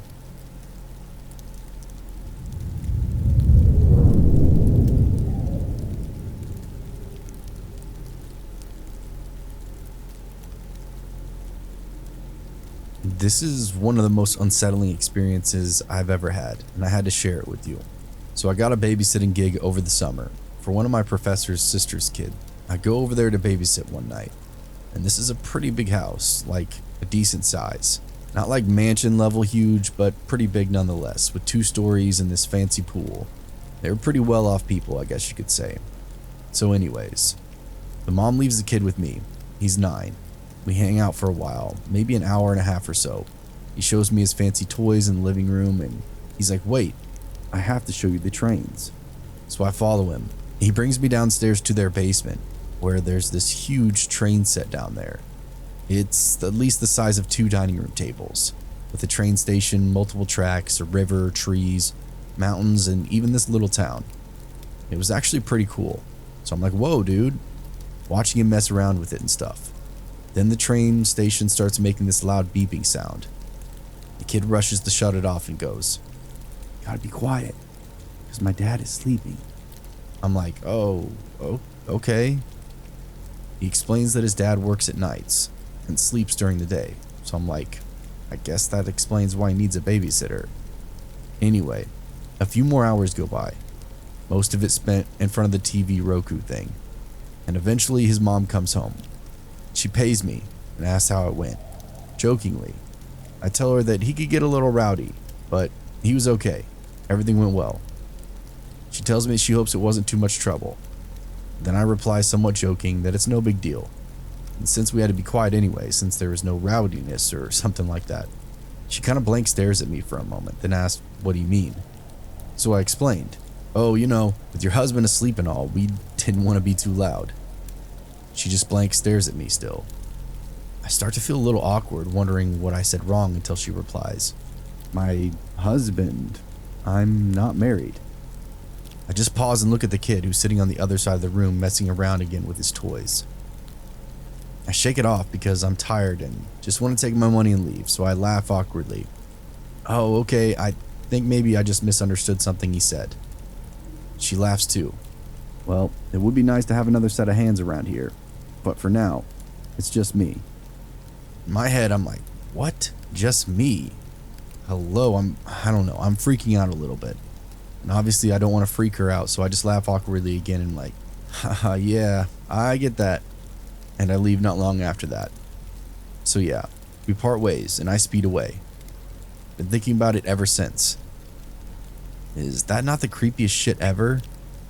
I'm hoping it was just some sort of miscommunication, but whatever happened, it freaked me the fuck out. And I'm not sure if I want to babysit there anymore.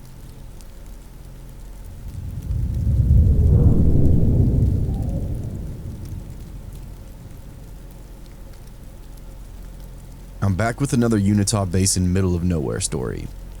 When I was around 15 years old, me and my friends were driving around, going to all of the quote-unquote haunted places around the basin. It was getting close to Halloween, so as is tradition, we were all trying to scare one another. First, we went to a place called the Haunted Woods. This is an actual business, not a place in the woods. Then, we went to an abandoned hotel near the Ute Reservation. Nothing of significance happened there. We didn't see or hear anything. We were just goofing around having fun. Then, our driver said we're going to Skinwalker Ranch. I had never heard of Skinwalker Ranch, but I'd heard plenty of stories about skinwalkers. I was intrigued at first, but as we dropped down the hill back behind the property, a feeling of total dread settled on me like a heavy blanket. Everyone inside the car got more and more quiet, like they were feeling the heaviness too.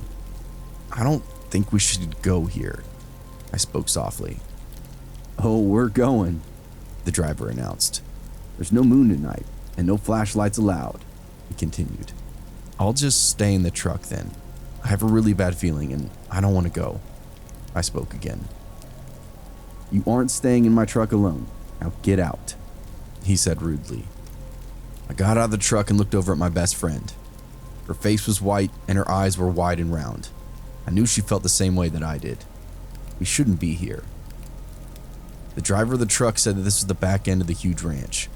I wouldn't have believed him that this was really Skinwalker Ranch if I didn't feel that it was in every nerve ending in my body. He walked over to an ancient post and pole fence, undid the loop wire, holding up a small gate, and laid it on the ground. There was an overgrown 2-track road leading up into the darkness where we followed as he led us up. This horrible feeling of dread was almost overwhelming. Felt like I was going to be sick. I wanted to go running back to the truck, but I had a deep fear that something was going to pounce the moment I left the safety of the group. We weren't laughing and joking here. That heaviness was weighing on all of us, and we all walked silently through the dark. As we walked, I tried to keep my eyes on my feet, but I would occasionally glance to either side of the 2-track road. Each time I did, I would see a huge black mass out in the tall grass. I told myself it was just a cow, but each time I looked, it was the same spot off to the left, following our journey to the old homestead. Finally, the driver and the leader of our foolish expedition stopped and said that we were almost to the old homestead. He also said we needed to stay quiet in case the owners were around. As he turned to start walking again, a growl leapt from the darkness and he stopped and took a step back. He was no longer the fearless leader. His voice shook as he told us it was time to head back to the truck. We walked a little ways back, and then one of our group said they needed to use the bathroom, so we stopped by a small stream running along the south end of the property. I was smoking and talking to one of my friends, telling them how relieved I was that we were leaving. I glanced down at the stream, and at the same time my friend did, we both saw a black figure emerging from the water. It was not a cow. It was not a coyote. It looked like a too skinny and too tall man. We both screamed and ran back to the road. This was the last straw for everyone, and we all ran back the entire way to the truck. Now I know that's eerie, and also kind of uneventful, but have no fear. My story isn't over yet. A few months later, this adventure had slowly left my mind, and I'd started to convince myself that the figure in the darkness was just a cow. Or maybe probably it was just the dark running water playing tricks on my eyes, making me see things emerging from the water that weren't really there. My best friend had come over to my house to sit outside, bullshit, and smoke cigarettes. We did this pretty frequently. Like I said in my last story, we lived in the middle of nowhere, so dumb things like this were about as much fun as we could have. So we're just sitting there in her car, across the road from my house. Her car is pointed toward the town park, which was about a block away from my house. There was no other houses on the way to the park, so with the street lamps on at the park, you can basically see everything up there. Oh, look, a deer, my friend said suddenly. I could see a set of glowing eyes on the very end of the park. Oh, yep, there it is, I reply. We watch it as it slowly walks towards the center of the park. In this spot is a huge metal slide/jungle gym thing that's probably about 10 to 12 feet tall. As the deer is walking, I notice that for some reason, I can't quite make out any features of the deer. It always seems to be just out of reach of the street lamps that are dotted throughout that park. That deer is right next to the slide when suddenly, it stands up. The eyes that we're watching are suddenly even with the platform on the slide, which would make this deer 10 to 12 feet tall. Then, it starts to walk, standing on its hind legs. Me and my friend both start panicking. What the f*** is that? That's not a deer. We keep watching this extremely tall creature cross the park. My friend decided that we're driving up there. She locked the doors and we head towards the park.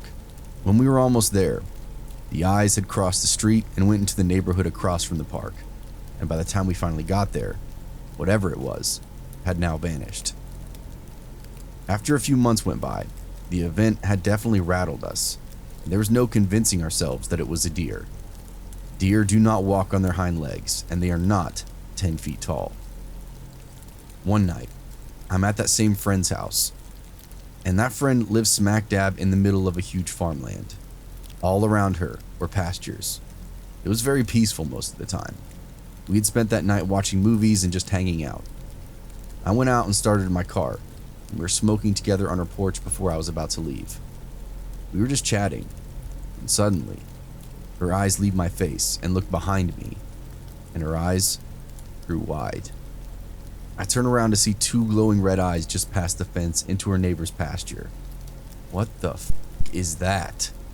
I managed to squeak out. I don't know, she whispers back. The eyes remained fixed on us for about 30 seconds, then turned to the left, blinked, and vanished. We both immediately ran back into the house, and I didn't dare go home for another 45 minutes. If my car hadn't already been started, I probably wouldn't have left at all. A couple of years after these events, I was speaking with the Ute tribal member that I worked with, and she said something that gives me goosebumps to this day. She told me, It isn't what's on the ranch that you should be afraid of. It's what follows you when you leave. I am convinced that something followed us back from Skinwalker Ranch, and those terrifying events was something warning us to never go back. I never did, and I never will.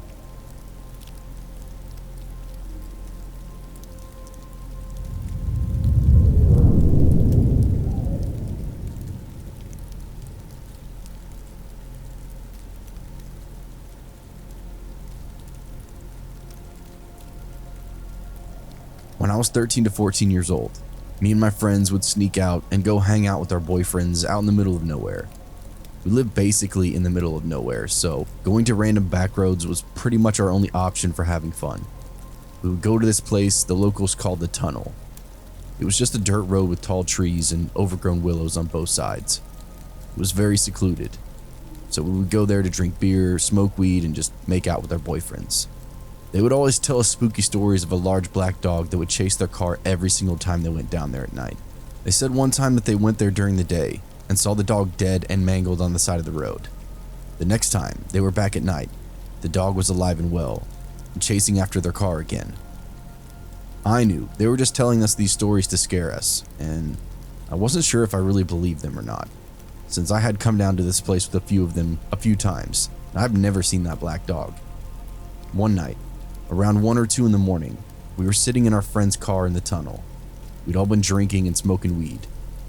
We were joking and laughing when suddenly, the driver whispers, What is that up there? I looked and didn't see anything, so I replied, There's nothing up there. Your eyes are playing tricks on you. No, seriously. There's something in the road up there, he replied. The guy sitting in the passenger seat agreed and said that he saw something too. The driver put the car in drive and started slowly rolling forward. Once he did, a figure emerged out of the dark. A man in shorts is standing in the middle of the road, watching us drive toward him. This is a dirt road in the middle of nowhere at 2 in the morning on a very cold fall night, and this man is standing in the road wearing nothing but shorts. Not even shoes on, just shorts. What the f is he doing? The driver says as he pushes on the brakes and stops the car. We all stare for a moment at this man, just staring back at us. His eyes were glowing like deer's eyes do in headlights, and I've never seen anything like that before. Now we all start freaking out. The driver says, This, and starts driving forward, fast. The man just keeps staring at us until we get about 10 feet away. Then he just calmly walks to the side of the road and vanishes. We looked around, but there was nowhere for him to go. There were 6-foot tall fences all around, with willows overgrown over the fence, making the barrier at least 10 feet tall. No human could have cleared that. I still can't explain it to this day.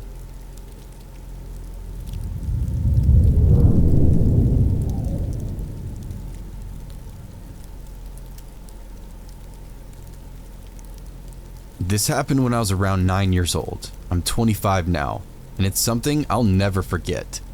It still gives me goosebumps to this day. I live in a terraced house, and my neighbors and I have our own little patio. There's a small road 10 meters from my yard where people do their Sunday walks on.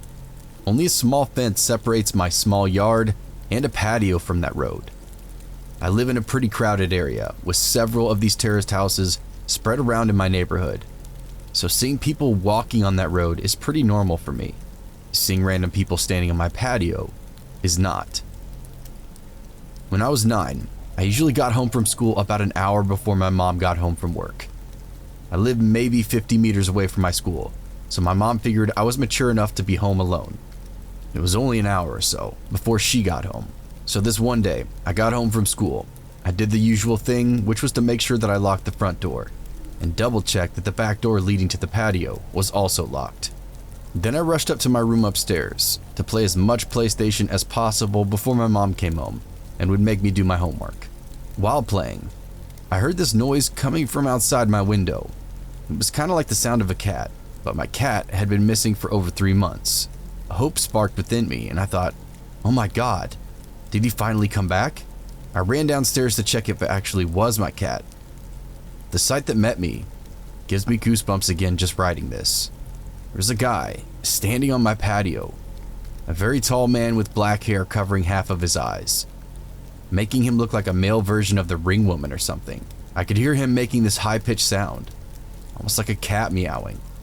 A brown liquid was running down from his mouth, and I could see him spitting out my dad's stomped cigarettes. He was actually eating from the ashtray. I was frozen, observing this. Eventually, I snapped out of it and screamed so loud that the man must have heard it. He didn't react, just kept eating from the ashtray outside. I ran upstairs to my room, locked the door, and called my mom, who then promptly called the cops. I've never been more terrified in my life. Laying in my bed, under my sheets, shivering with fear, as I continued to hear these high-pitched noises from that guy, eating cigarette stomps from the ashtray on my patio.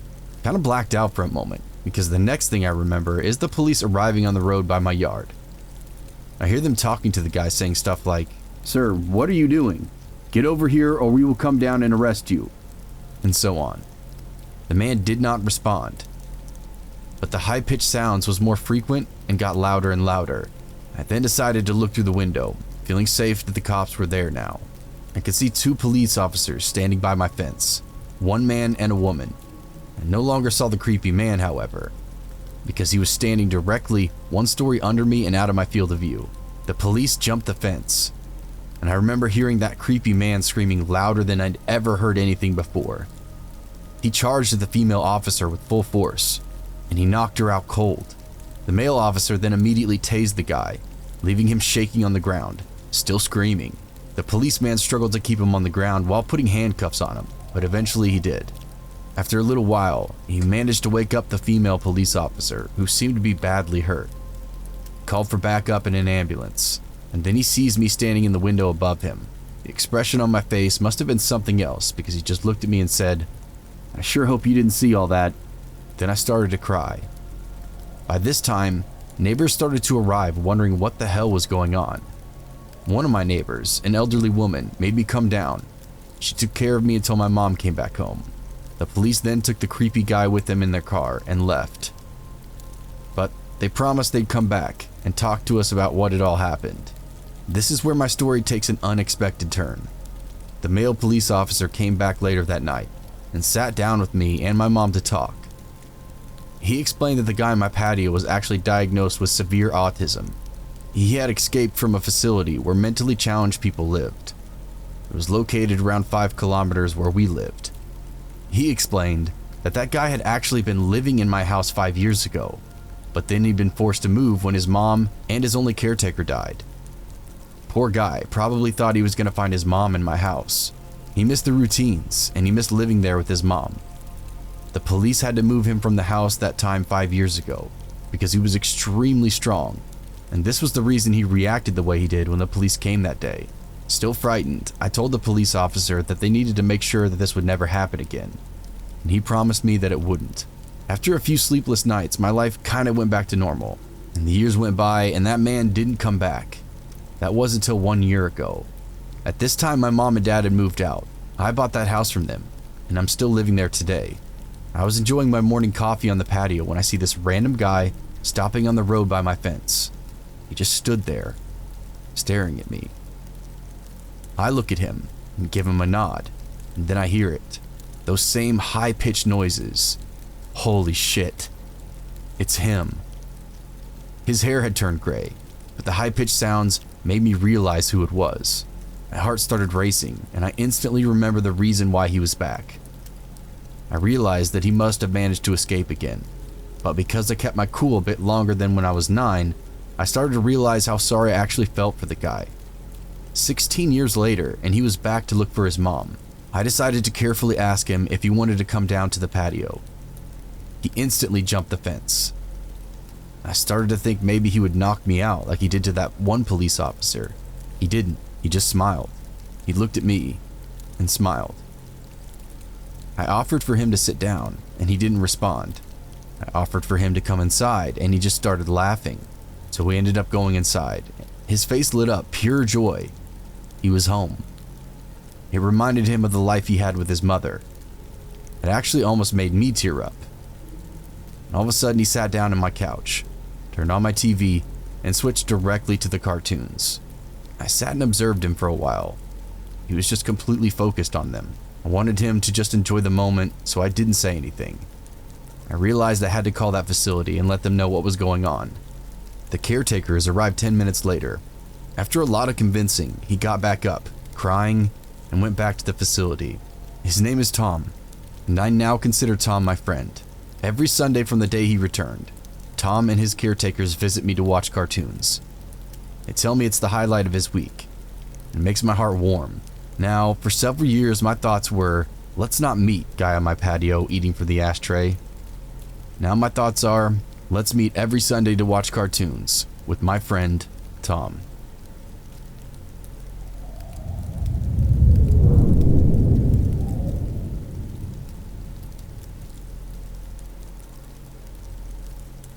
I was 14 years old, and it was just an average night, and it was around 9 p.m. Myself and my little cousin are at his house, and I'm babysitting for the night while my mom and aunt are shopping and my dad and uncle are at the movie theater. As we're sitting there, I started to feel really strange, like something was wrong, but I couldn't quite put my finger on it. So we just kept watching TV. That same feeling wasn't going away though, so I got up and walked to the back door to lock it.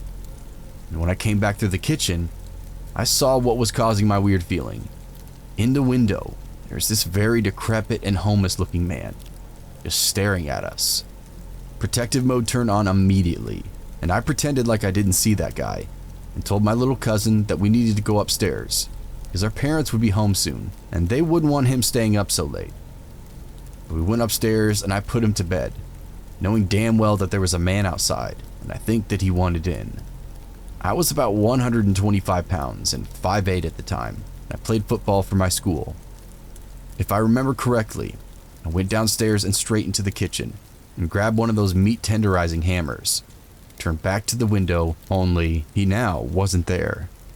I ran back to the front door and made sure that it was locked. Both the deadbolt and the knob were, and I ran back upstairs with the meat tenderizer. I went into my cousin's room and sat down in front of the door. He asked me what I was doing, and I told him not to worry about it and just to keep his head low. I called the cops, and then my dad and uncle. The cops were at least 30 minutes out, and my dad and uncle were 45 minutes. Then I heard it, a window shatter, and the sound of heavy boots walking around on our main floor. Quietly told my cousin to stay calm and hide under the covers and keep silent. I could hear that man walking around downstairs. It was horrifying. I gripped that damn meat tenderizer and just waited. Maybe 5 minutes or so pass, and then I hear the boots walking up the stairs. At this point, I was having a freaking heart attack. My cousin's door is no more than 10 feet from those stairs. I heard him opening up the door to my aunt and uncle's room, then the bathroom. He walked back downstairs, and I heard him open the door to the basement. 15 minutes later, the police showed up and burst into the house. It turned out that the guy was loose from a mental hospital 1 province away. I nearly had to battle a mental case when I was 14, and at one point, I was no more than a wooden door and 10 feet away from him.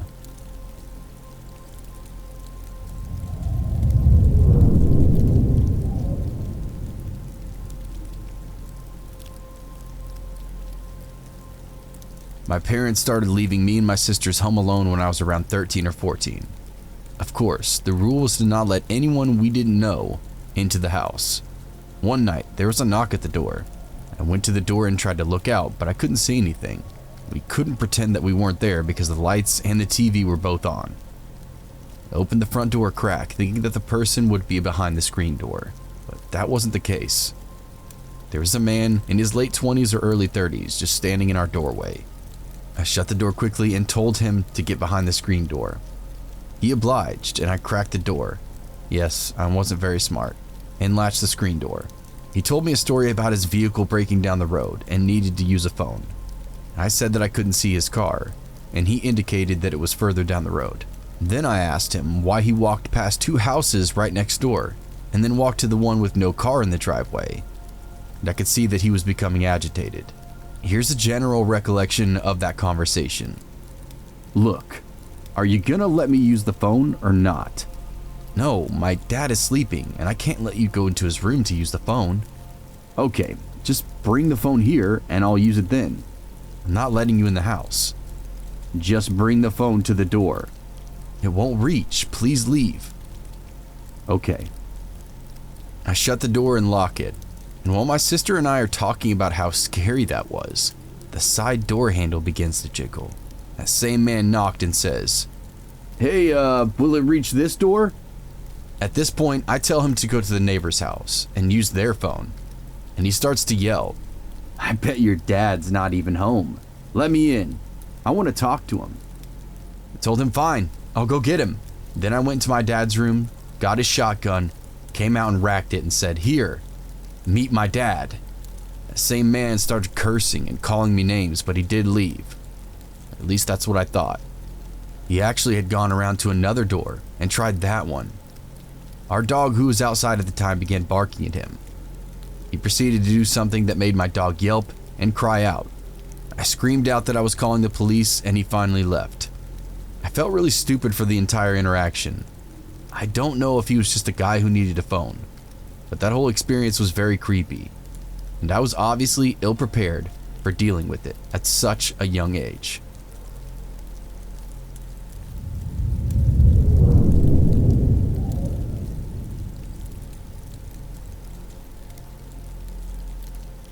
This story happened to me back when I still lived at my parents' house. I was commuting to college at the time and had 3 siblings that also lived at home, my brother and 2 sisters. For some context, we lived on 5 acres in rural Ohio, surrounded on both sides by woods and farm fields. Additionally, during the week, my dad would normally leave for work around 2 a.m., so I always felt like it was my job to be the man of the house because he was gone during the times when you would imagine something sketchy happening. However, on this night, because it was the weekend, my dad was actually home. I woke up to the sound of my brother's voice trying to get my attention. We had separate rooms, but if you came out of our room, you could look down over the banister and see our front door. When I woke up, it took a few moments to get out of that haze and realize what was actually going on. I looked at the clock and it was around 2:30 a.m. My brother told me that there were 2 men at our front door. Now this really woke me up. We quietly walked out of my room to peek down and look down to the front door. When we looked, there was no one at the door, but I noticed my parents off to the side and out of view of the glass on that front door.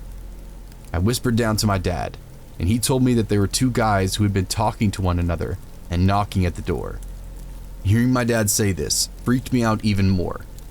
I went back into my room and grabbed my pistol, quickly shuffling down the stairs after looking to make sure that they were still not at the door.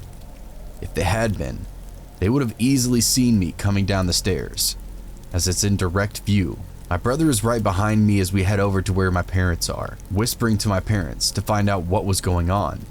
Parents had awoken to the sound of our dog barking, only to find 2 men knocking loudly at the door. At this point, those 2 men returned and began knocking again.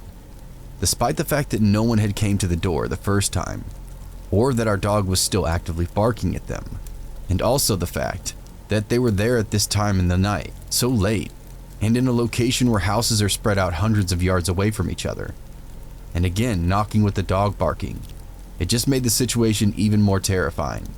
After a couple of minutes, the men walked away, and we all shuffled across the kitchen and into the family room to peek out those windows into our driveway. There was a black Cadillac sitting there, but no one was inside from what we could see. Immediately the question was, where did those guys go? They weren't in their car and they were no longer at the front door. We would quickly get an answer to the question we just asked. All of a sudden, the handles to our back French door started jiggling, and they were actively trying to enter the back of our house, which entered into the kitchen. At this point, I just remember my mom frantically saying, "David," to my dad, as pure terror overwhelmed her. Then 2 things happened. Adrenaline filled my body as I prepared my handgun, horrified at the very real possibility that I might have to shoot these men. Secondly, my dad finally grabbed the phone and called the police and calmly told them what was happening. Thankfully, after a minute of jiggling, they stopped at the back door and disappeared once more, only soon to be back at the front door, knocking once again. After a few minutes, we suddenly saw the local police fly up in multiple cruisers with their lights turned on. As they whipped into our driveway and into our front yard, the two men bolted and attempted to run the long way around the house across the driveway. One of them disappeared out of view, but the other one was intercepted by an officer yelling for him to get on the ground. He didn't. He was immediately tased and fell. A few of the other officers went around the house after the other guy, and one of them came to talk to my dad and I as we came outside. They ended up finding the other man hiding in my sister's little playhouse in the backyard. It appeared that both of them were either drunk and or high, as the one who hid had cocaine on him. While they were both arrested that night, we never did find out what they were charged with or what happened to them. Needless to say, that whole experience wasn't fun. So to the random men at our door in the middle of the night, let's not meet again.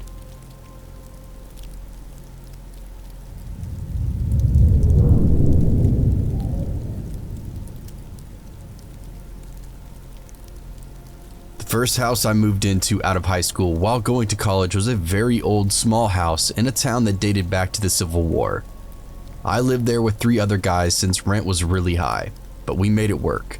The house itself was built on a hill and had a small driveway in front with a U-shaped driveway in the back. It had a full basement and was owned by someone with multiple rental properties in that area. They told us that we had full access to upstairs, but they used downstairs for storage and to never go down there because it was full of their stuff. We never really questioned it because the rent for this particular location, especially for our area, was low. We were still technically on campus, but our house was surrounded by other college students, so we could have parties whenever we wanted to. Everything was great until we started having unwanted visitors. At first, things were pretty easy to ignore, or easy to write off. A roommate home by themselves would walk into a room, and the lights would be on when they were home alone and hadn't flipped any of the switches. Or someone would hear a faucet turn on and off in a room with no one inside it. We tried to do what little research we could at the time, and found out that water pressure can cause faucets to do some crazy things on their own, and also that power surges can do similar things with flickering lights. Unfortunately though, things kept getting stranger and stranger.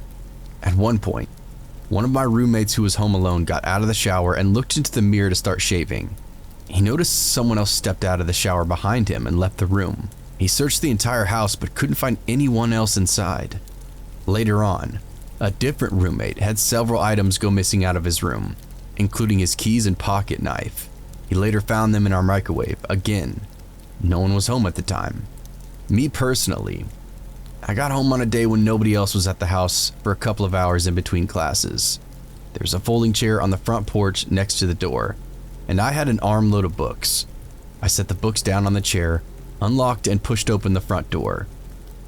I bent down to pick up my books, and the door was slammed in my face. I thought maybe the wind had caught the door and then went to open it, but discovered that the door had locked itself again, both the handle and the deadbolt. Last of all, 3 of us were sitting together on a couch watching TV when we heard a loud, heavy thud, as though something had been dragged off into a back bedroom. All 3 of us later confirmed that we distinctly heard both footsteps walking through the house, as well as the sound of something heavy being dragged. Last of all, the back door opened and slammed shut, even though we were all inside the living room, and there was supposedly no one else in the house. Around a week later, we started to smell gas inside, and we called the authorities in the middle of the night. They searched the house, with us waiting on the front lawn. They finally came outside and told us they couldn't find any kind of gas leak, and then asked us to open up the basement. We had never been down there because of our landlord's request, but since the fire department was asking, we opened the garage door. Right in front of us was a Honda Shadow motorcycle with a large pool of gasoline underneath it, where the tank had apparently leaked underneath it and the rest of the house. The firefighters saw this and decided to leave. while we were left to look around the rest of the basement. Most of what we found was shelves and shelves of canned food, but in the very middle of the floor, which was underneath everyone's bedrooms, we found an embalming table, some sort of second device. I'm still not sure what the second device was. It was cylindrical, with a small viewport in the front door, and it seemed to have some places on the back for hoses or pipes to connect to it. Although nothing was attached when we found it, it was around the size of 2-liter bottle sodas. Soon after, we would come to find out that our landowner worked night shifts at a local hospital. Whatever it was or whatever was going on inside that house, we decided that enough was enough, and we all decided to move out as soon as our lease was up. Unfortunately, I was the last one there, and I promised that last 7 days I spent there alone were the longest days I spent anywhere since. I'm a self-described cynic, and I don't believe anything when it comes to the supernatural. But I can also admit when I have absolutely no explanation for a set of events. I'm sure the Reddit scientists will be able to explain everything that happened to me now that many years have passed. But I don't really need their explanations anymore. I just accept that being in old houses alone is not a good idea, and still to this day I do my best to avoid them altogether.